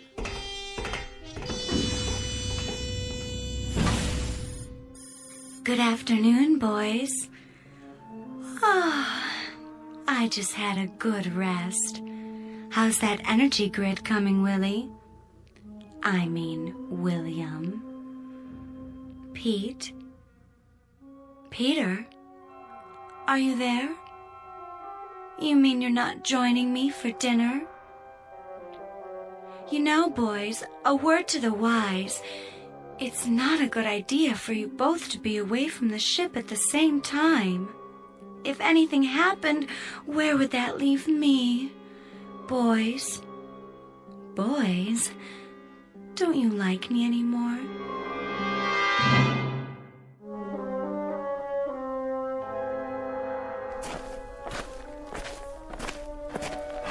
Now, where's this stream of yours? A little farther, just past the boulder. I don't see... Here. I still can't see... Look down, next to your boot. Yeah. Oh, yeah. How did you spot a thing like that, Knopf? It's just a green line between the rocks. Doesn't look any whiter than my finger. I was out getting soil samples the first day. I wouldn't have noticed it either, but I sat down to rest, and all of a sudden I felt something wet under my hand. It really is a stream. My God. Yes? Just kidding. Fletch, get this. To us, this stream is just a tiny trickle. And that clump of little green weeds, see it there? Is only so much moss. But if you look close, I mean real close, you'll see a couple of other items that aren't par for the course. I'm not sure I... Here, use the magnifying tube. All right. Lean right in. If you showed me a picture of this, I'd think it was an optical illusion. But I'm looking at it with my own eyes. And I still don't believe it. Aha. And what do you see, Fletch? I see... It looks like the shore of a lake. And little houses. With docks. Boat launches next to them. Now you know why I kept my mouth shut. No way you would have bought it, would you? Who lives in them? Lean down. Now follow that line with your eyes. You see those little specks on the ground? There and there. Yeah? Keep staring. Don't blink. The specks are moving. That's them. Welcome to the neighborhood. This is incredible. It means there's a whole race of people no bigger than ants. Yeah, so now you know. I wasn't just off on some nature walk while you were busy gluing together an engine. I was out here actually making contact. For the very first time. Do you realize what's happened? This is the first authentic contact with an extraterrestrial life form. If it's authenticated. First, you have to fix the ship and get back home so people will know all about it. I wish the ship could see this, analyze it. Their language, for one thing. The computer could decipher and translate. I don't know their language yet, and they don't know ours, but they do know mathematics. So that's the language I've used. Symbols, equations, number progressions. They're bright. I found that out right off. They learn fast. And cooperative, Fletcher. You'd be surprised at how cooperative they are. I made all my wants known to them. What kind of wants? Well, they've shown me where to find edible plants. Last night, I think I ate one of their forests. You know, they didn't seem to mind one little bit. What have you told them? What have they said to you? Mostly basic stuff, you know, where we're from, how we got here, what it's like on Earth, how advanced we are. I mean, they eat it up. And I've only scratched the surface, Fletch. I've only just begun. Begun what? What do you think? All my life, I've wanted to sit up in front of the wagon and hold the reins. What do you think I've got here now? They're scared, Fletcher, petrified. And so they do what they're told. Because this giant is like some avenging angel to them. I've graduated, Fletch, from a slob technician to a god. Knopf, if what you say is true, they're sentient beings. Flesh and blood, no matter what color it is or what size they are. You have to respect that. If they're intelligent, then in any way that matters, they're no different from us. Oh, sure they are. Because they've been created in my image. Cut it out, Knopf. Stop it. Leave me alone.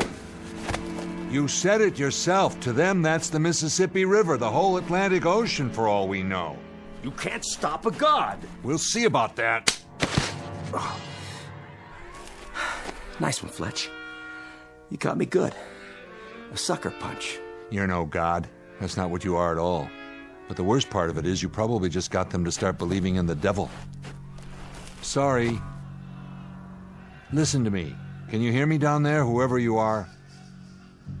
If you can understand my words, I'm truly sorry. Please. Please forgive me. Forgive us. I only exist to serve you. You boys created me. Then maybe we shouldn't have. That's not a very nice thing to say, Fletch. Too much responsibility. Let me ask you a question, Ship. You can call me Marilyn. That's the name you picked. Or don't you like it anymore? Do you look up to me? Well, I don't actually look at you at all. I feel you when you're inside me, and I try to keep you happy. My sensors monitor your heart rate and, all the vital signs to make sure you're up for the job. I only want you to finish what you started. Yeah, I know, but you don't think of me as your god, do you? Nothing like that. I don't think that word applies here, do you? It wouldn't have any meaning in this situation. Or am I missing something? You don't know how glad I am to hear you say that. The way I see it, we're partners. We work together for a common goal, to blast off and stay up till our time together is over. After that, well, I wouldn't want you to worry about the future. All you have to do is take me home. I'll be there whenever you need me, day or night. If we're going to do this again, that's strictly up to you. I like your attitude. Thanks, boss. I like yours too. Ready to test. Set your tail levelers. Tail fins spread and in position. Then here we go. Contact.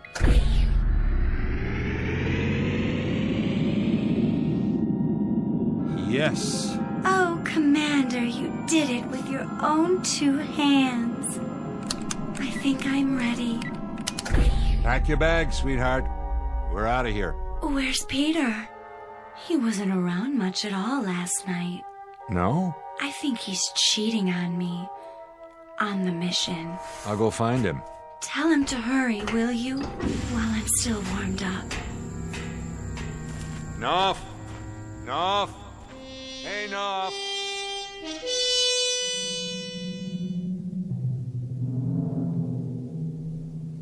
Knopf! There you are. Why didn't you answer me? The ship's ready to go. Hey, Knopf, you got anything to say? Turn around and look at me. What? What's this?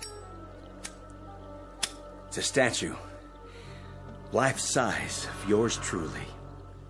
Pretty good likeness, huh? Who made this? They did. My subjects. Amazing how much they accomplished with nothing to work from but rock. And their little tools. Or maybe their bare hands. Who knows? They did this overnight? Sure is impressive what people can do when they put their minds to it. You know how many of them were on the job? Any idea? Take a guess. 2,000. That's how many. 2,000 little sculptors working 24 hours a day without any rest, just so they could put this up for me. Kind of makes a man proud.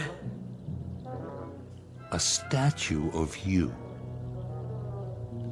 Would it be presumptuous of me, Knopf, to ask why? A humble offering. Something to placate me. You should have seen him. It was a very impressive sight. 1,000 starting from the ground up at first, before the others climbed on and finished the top.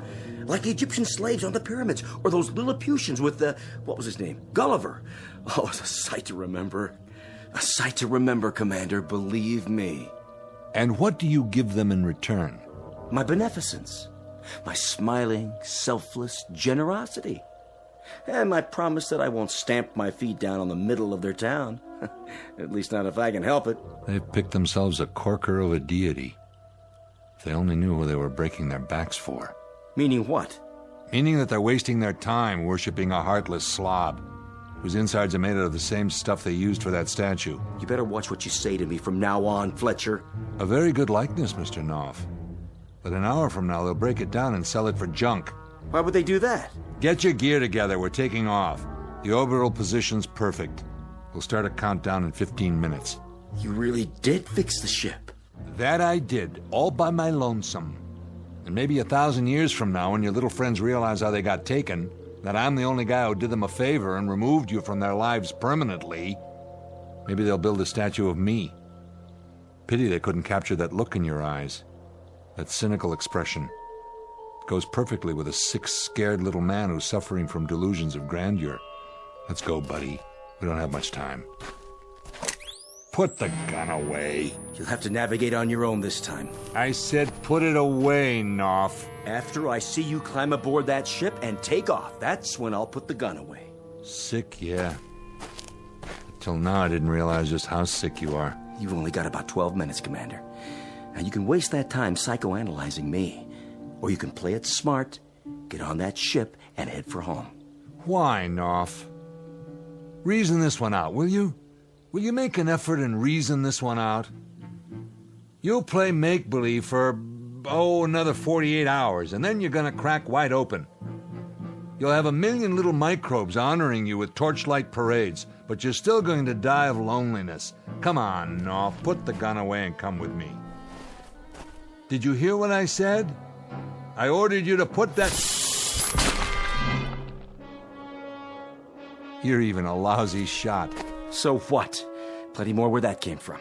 Don't you get it? You're not infallible. You blew the head off your own statue. They saw that, and now they know too. They'll rebuild it. All I have to do is give the word. You're down to 9 minutes, Commander. If you're still here in 8 minutes, I'm going to have to kill you. You'd do that, wouldn't you? You'd actually do it. For what? This is a monotheistic society here. There's only room for one God. So take off! I feel sorry for you, Knopf. I really do. Yeah. But tell the truth.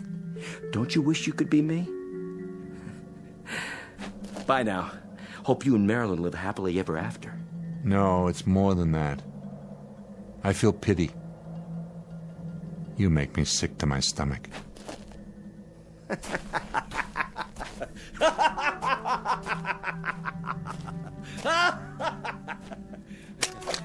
Hello down there, my little friends. How you all doing today? Nice day for something, wouldn't you say? Well, I would. And I'm giving the orders around here. So listen up. Here's a proclamation for you. From on high. This is the beginning of a new age. The age of Peter Knopf. Oh, we've got lots of plans to make, little friends. Lots and lots of plans. Projects to figure out. Big projects. Much work. Oh, more work than you've ever done before. All for my greater good. All for my ever-loving greater glory. You see this right here? It used to be part of my statue. The right arm by the looks of it. Well, behold. What was that for? Ask and you shall receive. I'll tell you, it's a reminder, little friends, there's going to be discipline here. Discipline above all. There'll be times when I lower the old boom on you with my terrible wrath. Well, just to remind you not to get me mad, see? That's important. You must never get me mad. The devil did. Where's he now? Gone. I banished him from this place forever. Oh, man, didn't I, though? So let that be a lesson to you. Don't anger me, or I'll kill you off every hour on the hour. You hear me? Sacrifice you by the handful. I'll put you between my fingers, and I'll wipe you out. A whole couple of villages, just like that. So let's get to work. What do you say, team? Start building the statue up again, and this time, try to get the expression right. What's going on? Fletcher came back? What? What'd he do? Change his mind? Wait a minute. That doesn't sound like Fletch. Some other ship. But from where? There aren't any other expeditions in this star system.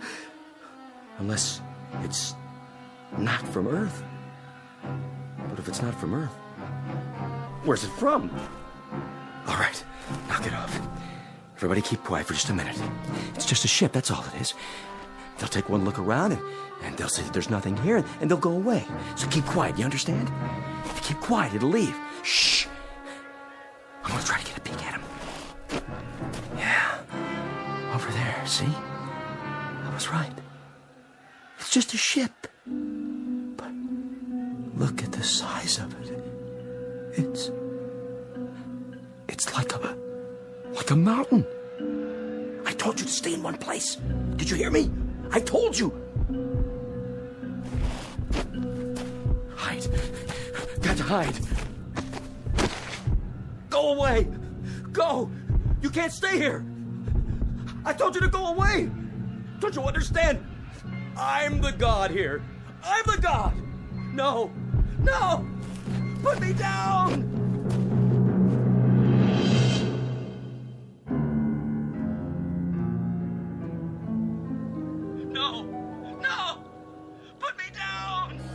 What have you got there? A man. A tiny little man. You've killed him. Crushed him to death in your fingers. Not quite. Look, he's still wriggling. Do you suppose there are more of them down there on the ground? It doesn't make any difference. We're not exploring. We're just down here for repairs. Come on, let's get back to the ship. Yes, Commander, as you wish.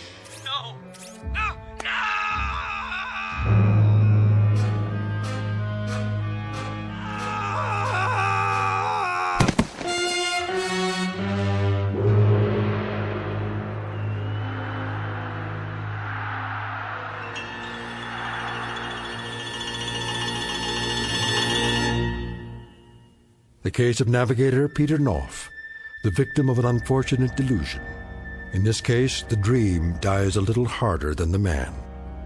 A small exercise in space psychology and relativity for you to try on for size. In the Twilight Zone.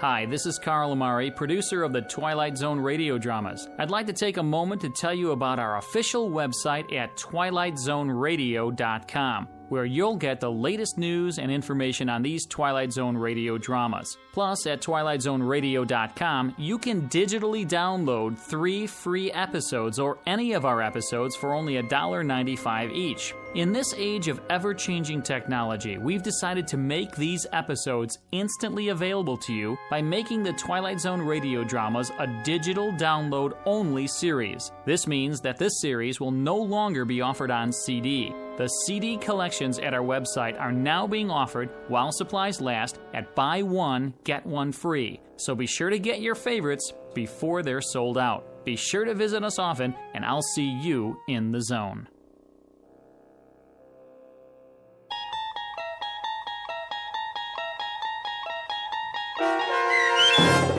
The Little People, starring Daniel J. Travanti, with Stacy Keach as your narrator, was adapted for radio by Dennis Etchison and based on a script by Rod Serling. Heard in the cast were Doug James, Elizabeth Oss, Bobby Gibson, and Carl Amari. To learn more about the Twilight Zone radio dramas and to obtain audio cassettes and CDs of these programs, visit our website at twilightzoneradio.com. This copyrighted radio series is produced and directed by Carl Amari and Roger Wolski for Falcon Picture Group. Doug James speaking.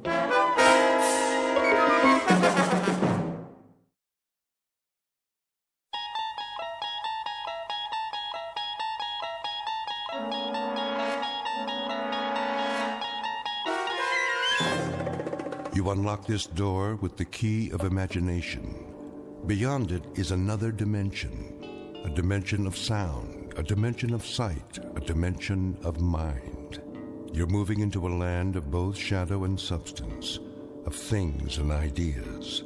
You've just crossed over into the Twilight Zone.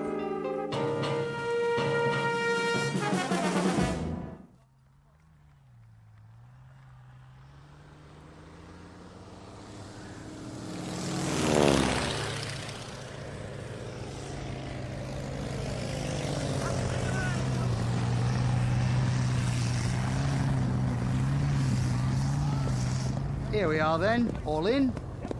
Well done, chaps. In time for tea. Rather have a pint. Which one is this? Lieutenant Jones, sir. None the worse for wear. All back then, are they? Not quite, sir. Let me see. Campbell, McCudden, Rhys Davids. Who's still in the air? That would be Captain Mackay and... Not Mac. What about him, sir? Oh, I'm sure he'll make it. The man's an absolute ace. It's just that ever since we lost Ball, well... Yes, that business with the cloud. Cloud, indeed. It was the Jerrys that got him. Bloody butchers. Well, no clouds in the sky this morning, sir, and not a German plane in sight. He should be setting down any time now. Flying alone, is he? On patrol with another scout. Good plane. Decker, I believe. Ah. Seen his share of dogfights? And they both have. Where are they, then? Where?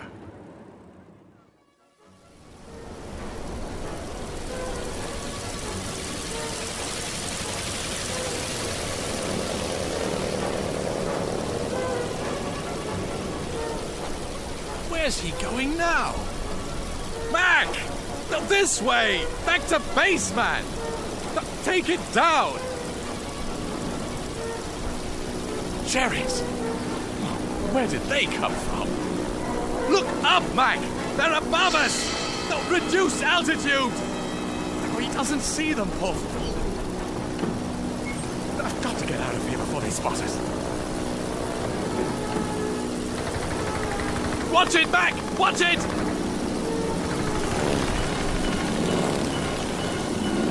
We can't fight them all. Mac! Mac, come on! Let's get out of here! We've got to lose them. We've simply got to... What's this? A cloud? I can't see a blasted thing. Where's the base? Oh, flying blind!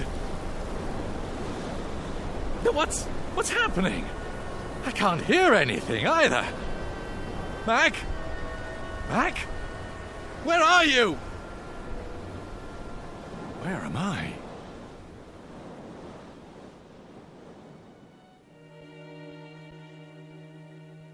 Witness an aerial view of Lieutenant William Smith Decker, Royal Flying Corps, returning from patrol somewhere over France. The year is 1917, and at this given moment, Lieutenant Decker has just discovered that he is lost. But less than 1 minute from now, the lieutenant will discover that there are degrees to being lost. Degrees not only to be measured in miles, but perhaps in eternities. That is, if one has flown into the Twilight Zone. And now, The Twilight Zone and our story, The Last Flight, starring Charles Shaughnessy, with Stacy Keach as your narrator.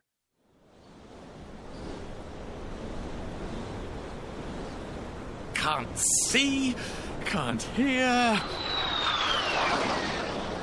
Oh, good Lord, what was that?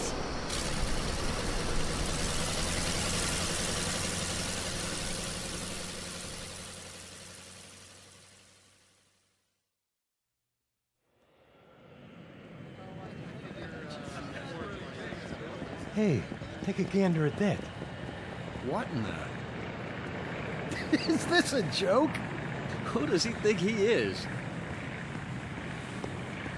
What are you men standing around for? Just heading into the hangar, sir. Corporal, what is that anyway? What's what? That, sir. Take a look. With 4 wings? At least something's holding it up.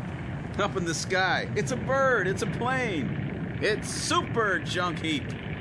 Some antique, huh? Get off the field, all of you. Where are you going? To tell the Major. I want to know about this.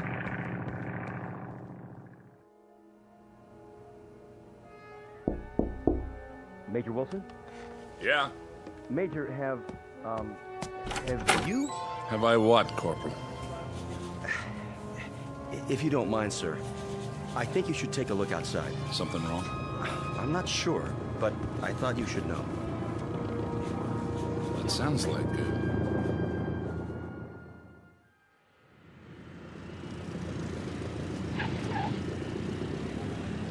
Hey, what gives? Some kind of old-timey stunt pilot. Dig those crazy goggles. So that's a biplane. If I remember my history books, it's a Newport Scout. Favorite of the RAF. Must be from an air show or something, huh, Major? No air shows around here. Who gave him clearance to land? That's just it, sir. As far as I can tell, no one. Look, he didn't get shot down. This is restricted airspace. Jeep. Driver for the Major. On the double.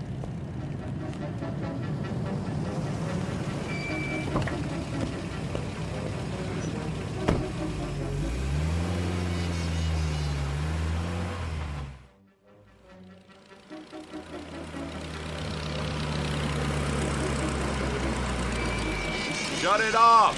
Now! We can't hear you, sir. What's he think he's doing? Just sitting there. Looks scared. He's trying to take off again. Block the runway, man. Move! Can't roll over us. That's it. Cut him off. My best, sir. All right. I surrender. Shut off your engine and climb down. Now. Look at those boots. Leather jacket, silk scarf. Didn't I see this in some old movie? If you didn't, I did. Hands up! Stand clear of that thing. What do you mean running an antique into the path of approaching aircraft? What's the matter with you? Speak up, man! Are you French? Don't you understand what I'm saying? Parlez-vous français? Are you American? What's that supposed to mean? What do you think you are? Why, I honestly don't know. Can't you see this is an American base? But all these... All these what? Experimental aircraft. We had no idea you chaps were so advanced. Are you British? Yes. How long have you been in it? In what?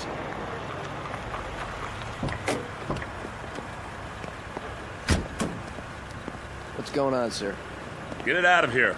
How do we do that? Tow it. I don't care. But get it off the runway. Yes, sir.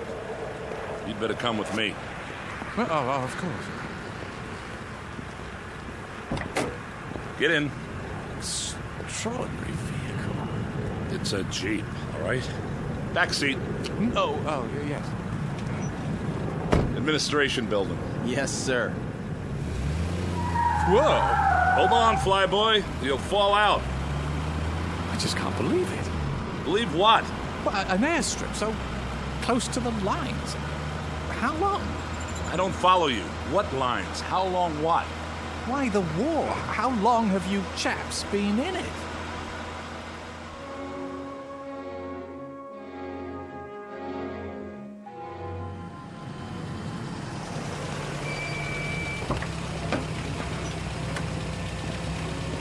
This way.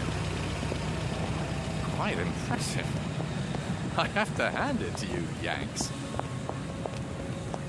Major. Lieutenant.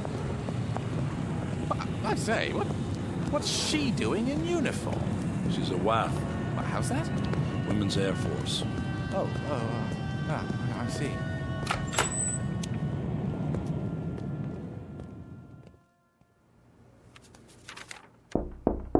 Enter. Major Wilson is here, General. Ask him if he can't wait till later. I have to sign off on this report. It's something kind of special, sir. Oh, all right. Show him in. Come in, Major. What is it, Wilson? I thought everything was under control. Someone to see you, sir. Who's this? Well, sir, this man, he's British apparently, landed on our airstrip a few minutes ago, delaying Captain Bradford's takeoff, I might add.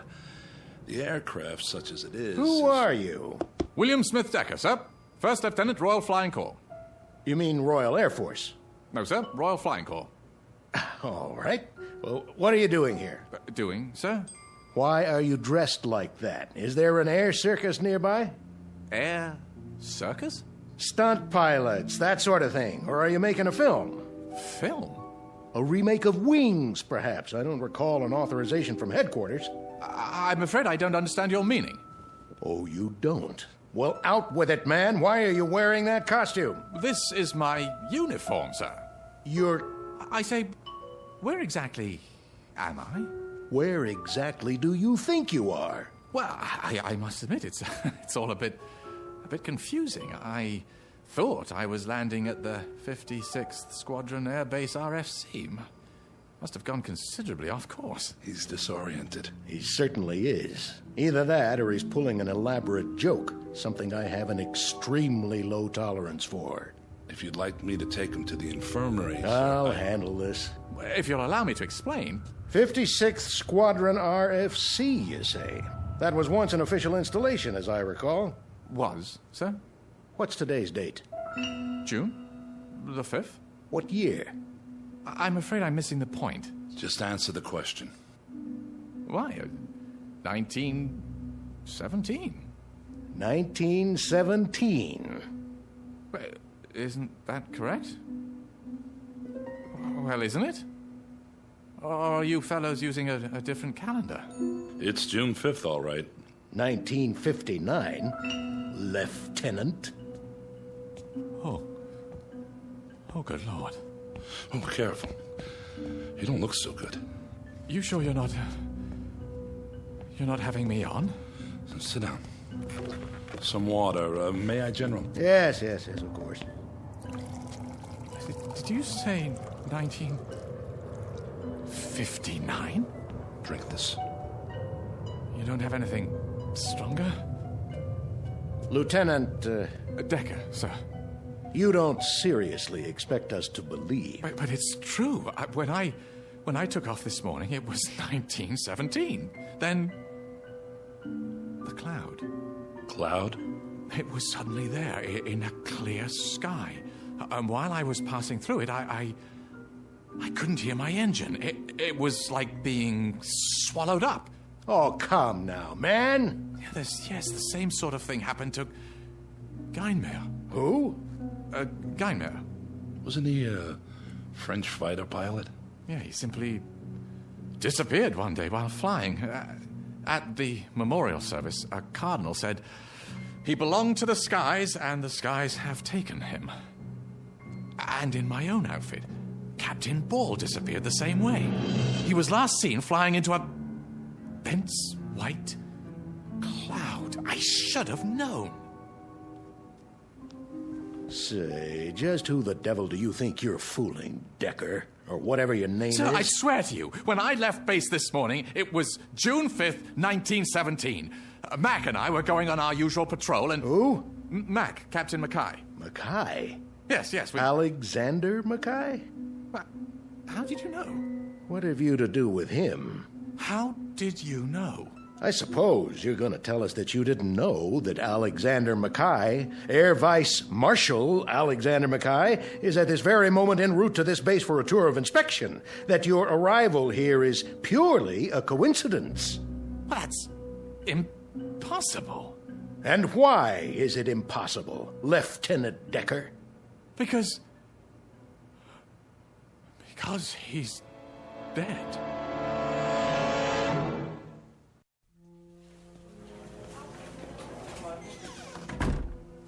Well, Major? Here. What's this? Everything British HQ has in their files. Have you looked at it? I'll let you do the honors. And what do you expect we'll find? The truth, sir. Whether he's an imposter or... Whether? How could he be anything else? You think he's a lunatic, don't you?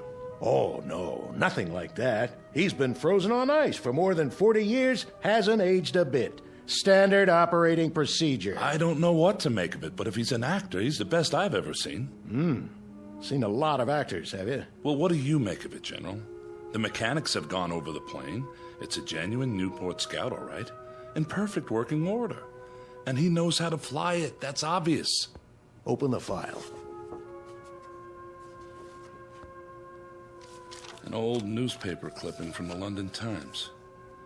William Smith Decker, commissioned by RFC, son of Mr. and Mrs. Harold Smith Decker of 17B Hightower Street, today received his... Seems authentic. Complete with photograph. Quite the dashing young officer. Swagger stick and all. And the face? See for yourself. Hard to tell. The paper's yellowed. It does look like him. And a copy of his military records. Everything seems to be genuine. Are these his personal effects on the desk? Yes. Corporal Wintner brought them in. Holster and pistol, pocket watch, cigarette case. You looked in the billfold? ID cards, the works. All perfectly done. He's ingenious, I'll give him that. The question is, for what purpose? The paperwork can be checked. If we wanted to waste the time, yes. Well, if it's a hoax, it certainly is an elaborate one. If it's a hoax, Major. It's just that it's hard to believe. Why would anyone go to such incredible lengths merely to play a joke? Who said it was a joke? What do you mean, sir? There's no telling what his motive was. Maybe we'll find out once Mackay arrives. We might check with the Ministry of War in London. There must be records of everyone who's ever served, no matter how long ago. You know what I think, Major? Sir? I think you believe him. No, sir, I wouldn't say that, but I can't help feeling there's more to this man than just... Exactly. The revolver, for example, fully loaded. Oh, you don't mean he meant to use it on... We'll know soon enough. I was watching him, and I'd swear he was genuinely shocked when he found out about Mackay coming here. If he meant any harm to the man, he would... We'll get to the bottom of it. For now, I've ordered him kept under lockdown. Doesn't make any sense, General. Get these things off my desk, will you? Of course. Now, if you'll excuse me, I have a lot of work to do. You don't suppose that... If you'll excuse me, Major. Yes, sir.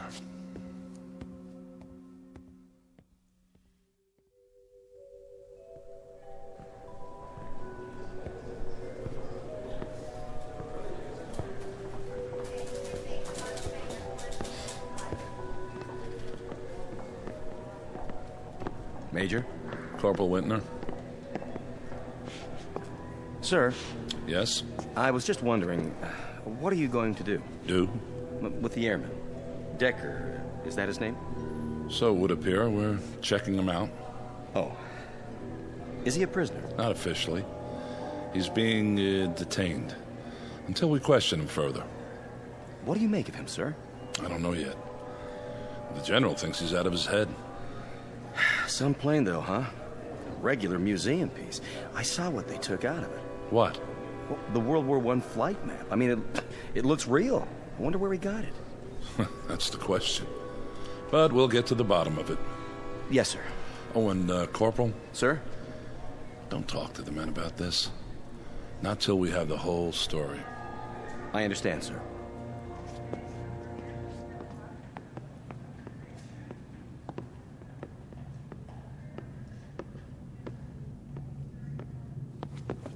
Major Wilson? At ease.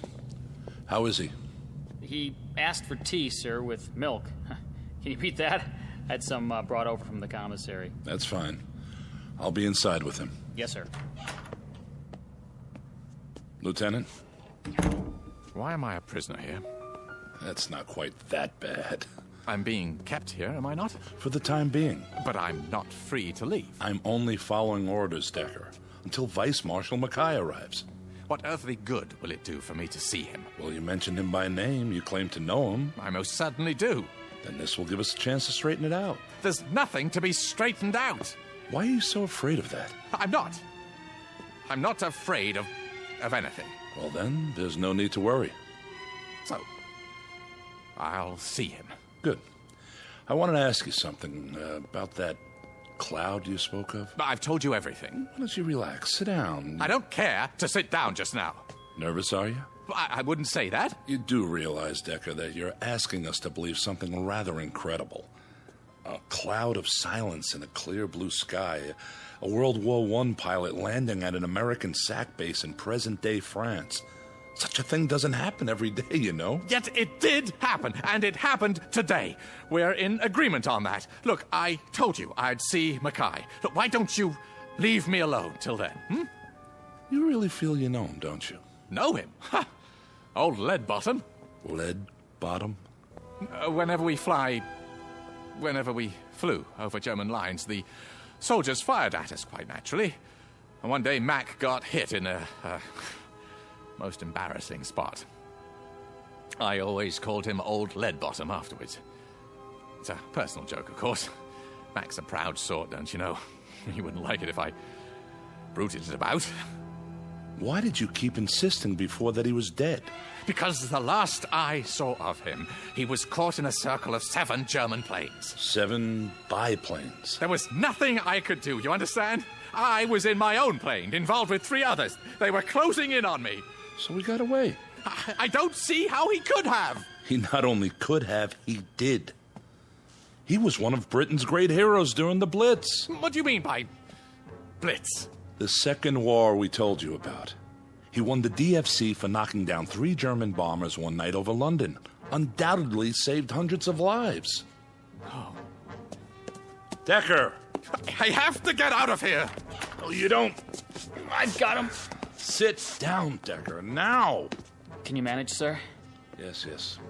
Stay outside. For the love of God! Sit down. Now you tell me, what is wrong? I must leave. I'm afraid that's impossible. When Mackay arrives, we'll get to the bottom of everything. I tell you, I can't see him. Why? Look, it wouldn't make sense to you. Try me. Because he'll know me for what I am. And what is that? A coward. A coward. I'm sorry. I've always been a coward. All my life, running away. Pretending to be something I never was, never could be. That's why I'm here now, because I ran away, because I wanted so desperately to escape that I did. The chaps in the 56th are such bloody heroes, don't you know? Men like Ball, McCudden, Rice David, so brilliant pilots, magnificent fighters. I always feel like such a rotten sham among them. I keep talking about it as if it were the present, don't I? Yet it isn't. If I can believe my own senses, it's the past now. 42 years in the past. Decker. Oh, I got by with pretending well enough. My kind of strained idiocy was exactly the brand we all put on. Playing the part, don't you know? Exaggerated, near hysterical with confidence. Boys on a crazy lark, drinking, joking, laughing, far too much, all of it. Then turning into deadly, ice-cold killers in the sky. Not me, of course, no, not me. Up there, I was just as terrified as I was on the ground. Even more so.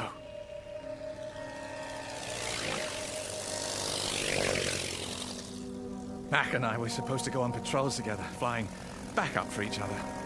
Most of the time, I talked him into splitting up, but he didn't mind. I believe he actually hoped he'd run into trouble. Me? I'd just linger in the clouds, if there were any, flying back and forth around in circles, dreading the possibility that I'd see an enemy ship. Waiting for enough time to pass so I could go back and pretend I'd flown the course. Sometimes I even thought I'll land behind the German lines, let myself be captured. Their pilots always get the best of treatment as prisoners of war. Except I've been afraid of doing even that. Afraid that somehow the truth would come out and I'd be discovered. Discredited. I couldn't bear that. I'm such a dreadful coward that I'm even afraid to admit my own cowardice. I had to carry on the self-delusion, don't you know? I've actually fired revolver bullets through the cockpit walls just so, later on, the chaps would see them and be impressed. I told them I took enemy gunfire. God help me.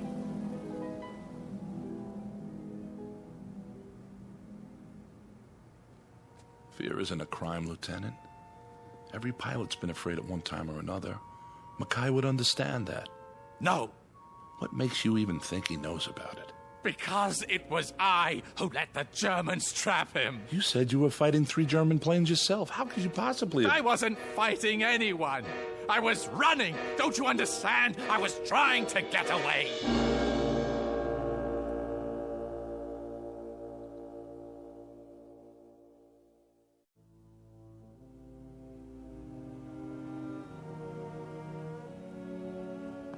Easy, Lieutenant. It's true. When the Germans came at us, I flew away. I just deserted him, left him up there to die. But he didn't die. Listen to me. I don't understand what you're saying. I mean, it's not possible. Perhaps he got help.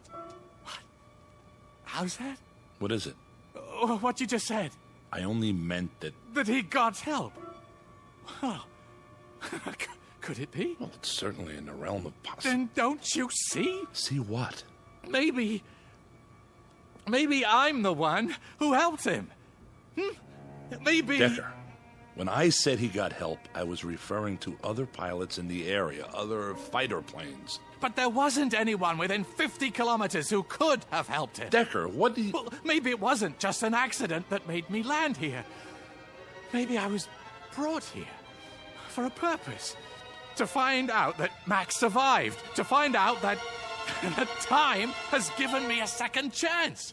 I'm not sure You've got to let me go. I can't do that. You must. Don't you see? It's the only chance I have. The only chance he has. But he's alive, Decker. He's on his way here now.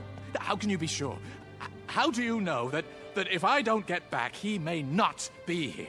How do you know that he won't have been killed 42 years ago? There's no reason to think that this man's I'm the reason, standing right in front of you. This is insanity. It isn't. Look, I tell you, history may be changed if I don't do something. Mac will have died because he had to die. Unless I help him. Stop it. I beg of you, in the name of pity, let me go back. I deal in human lives here, Decker. How to save them, how to protect them, and all that goes with it. My job is to issue orders, and those orders are reviewed. If they don't pass muster, someone else overrides them. You don't have to explain military procedure to me. Good, because there's more at stake here than personal opinion, no matter how strong. What goes down under my command is subject to scrutiny, very close, rational scrutiny. I follow your logic. The problem is it doesn't jibe with reality, military or otherwise. I'm talking about something much more important. Are you? Take a look out the window, Lieutenant.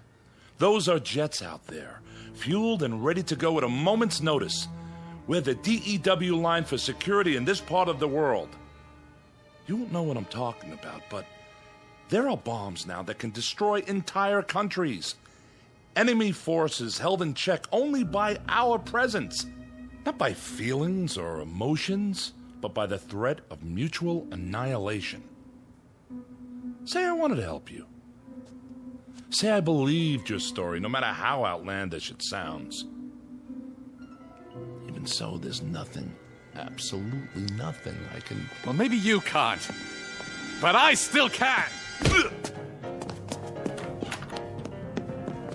Where's Major Wilson? Out of my way. What are you... I said, get out of my way!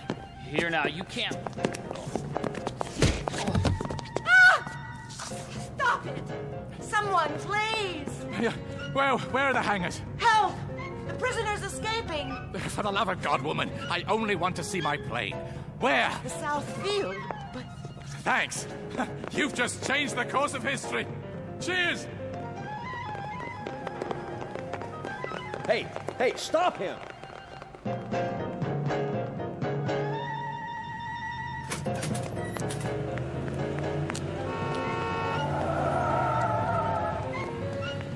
Did you see that guy? Something out of an old movie. What in the rosy hell?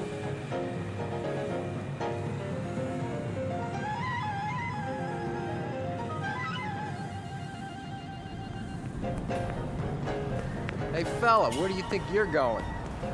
The Scout. You can't come in the hangars. This is off limits. No, the plane, the Scout. Where is it? Not in here. And for God's sake, why are you dressed like that? Ah, I see it. Where'd he go, Sarge? There! Running out the other end! Stop him! Will you get a load of that? Chasing some guy in a white scarf and breeches. What is this, the Dawn Patrol?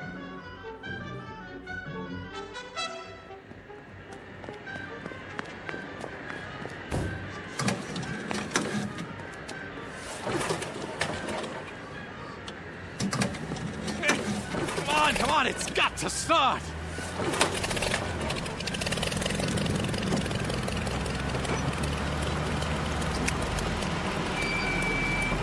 Turn it off, Decker! No! Right now! Get your hand off the switch! Out of the plane! Can't you understand? It isn't just for me! You said it yourself. What about the hundreds of lives he saved? Are they all to be lost as well? If you're right. Are you willing to take the risk? Turn off the engine or I'll fire this pistol into your head. Fire, then. I'd rather die. Shoot him, Major. He's getting away. Shoot!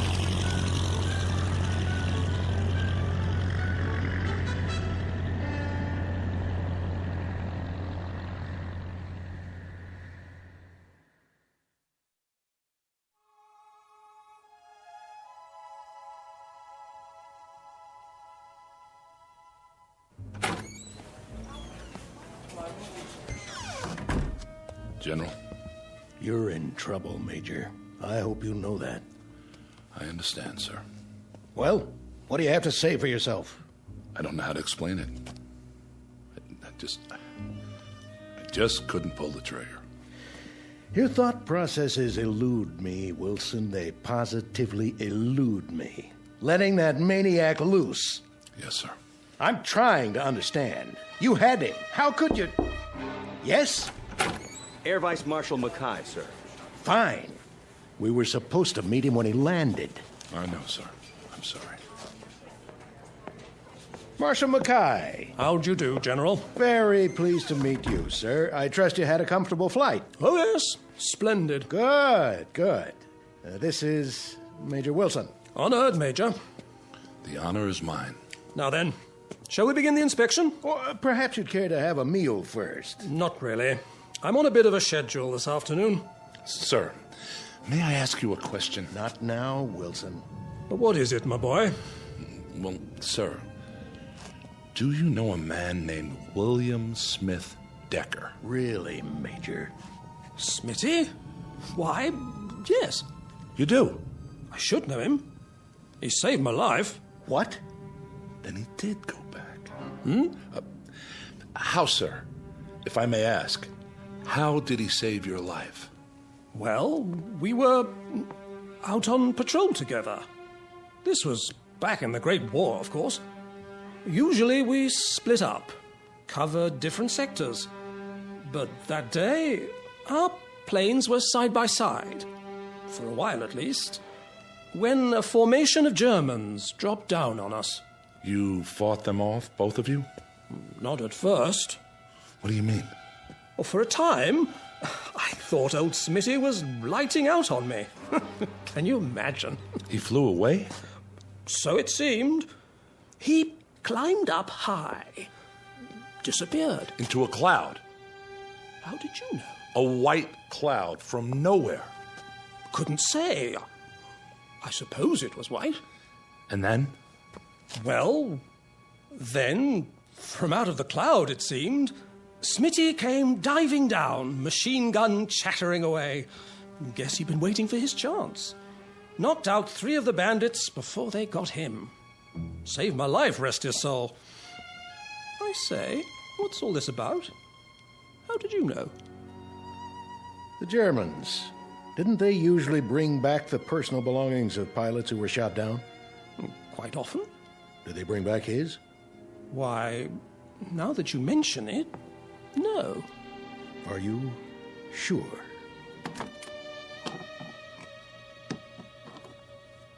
Where in heaven's name did you get these? They're his. I know them anywhere. But how? So, you've never known exactly what happened to him, to your friend Smitty. What the devil is going on here? We might be able to fill you in on the details. After all these years? How could you? Maybe you'd better sit down, old lead bottom. What did you call me?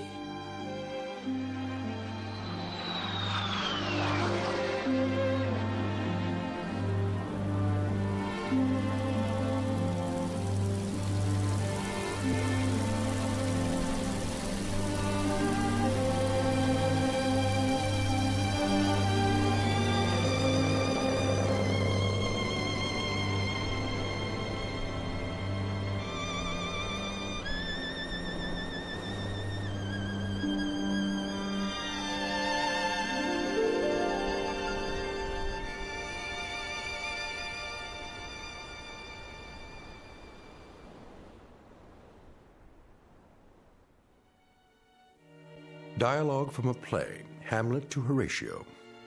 There are more things in heaven and earth, Horatio, than are dreamt of in your philosophy. A play written long before men took to the sky in flying machines, before they added yet another dimension to knowledge and to mystery. Perhaps there are more things in heaven and earth and in the sky that can be dreamt of. And somewhere between heaven, the sky, and the earth lies an even vaster dimension, known throughout history by various names. For now, we'll call it the Twilight Zone. We'll return to the Twilight Zone in just a moment. You are about to enter another dimension, a dimension not only of sight and sound, but of mind, a journey into a wondrous land of imagination. Next stop, the Twilight Zone. Hi, this is Stacy Keach. I'd like to take a moment to tell you about our Twilight Zone website at twilightzoneradio.com. At twilightzoneradio.com, you'll find the latest information on these Twilight Zone radio dramas, including behind-the-scenes photographs, plus the newest product releases, trivia contests, ways to contact us, other Twilight Zone-related info and merchandise, plus links to other fascinating websites. So make your next stop twilightzoneradio.com. Visit twilightzoneradio.com to purchase these Twilight Zone radio dramas on cassette and CD, or call toll-free 1-866-989-ZONE. That's 1-866-989-9663.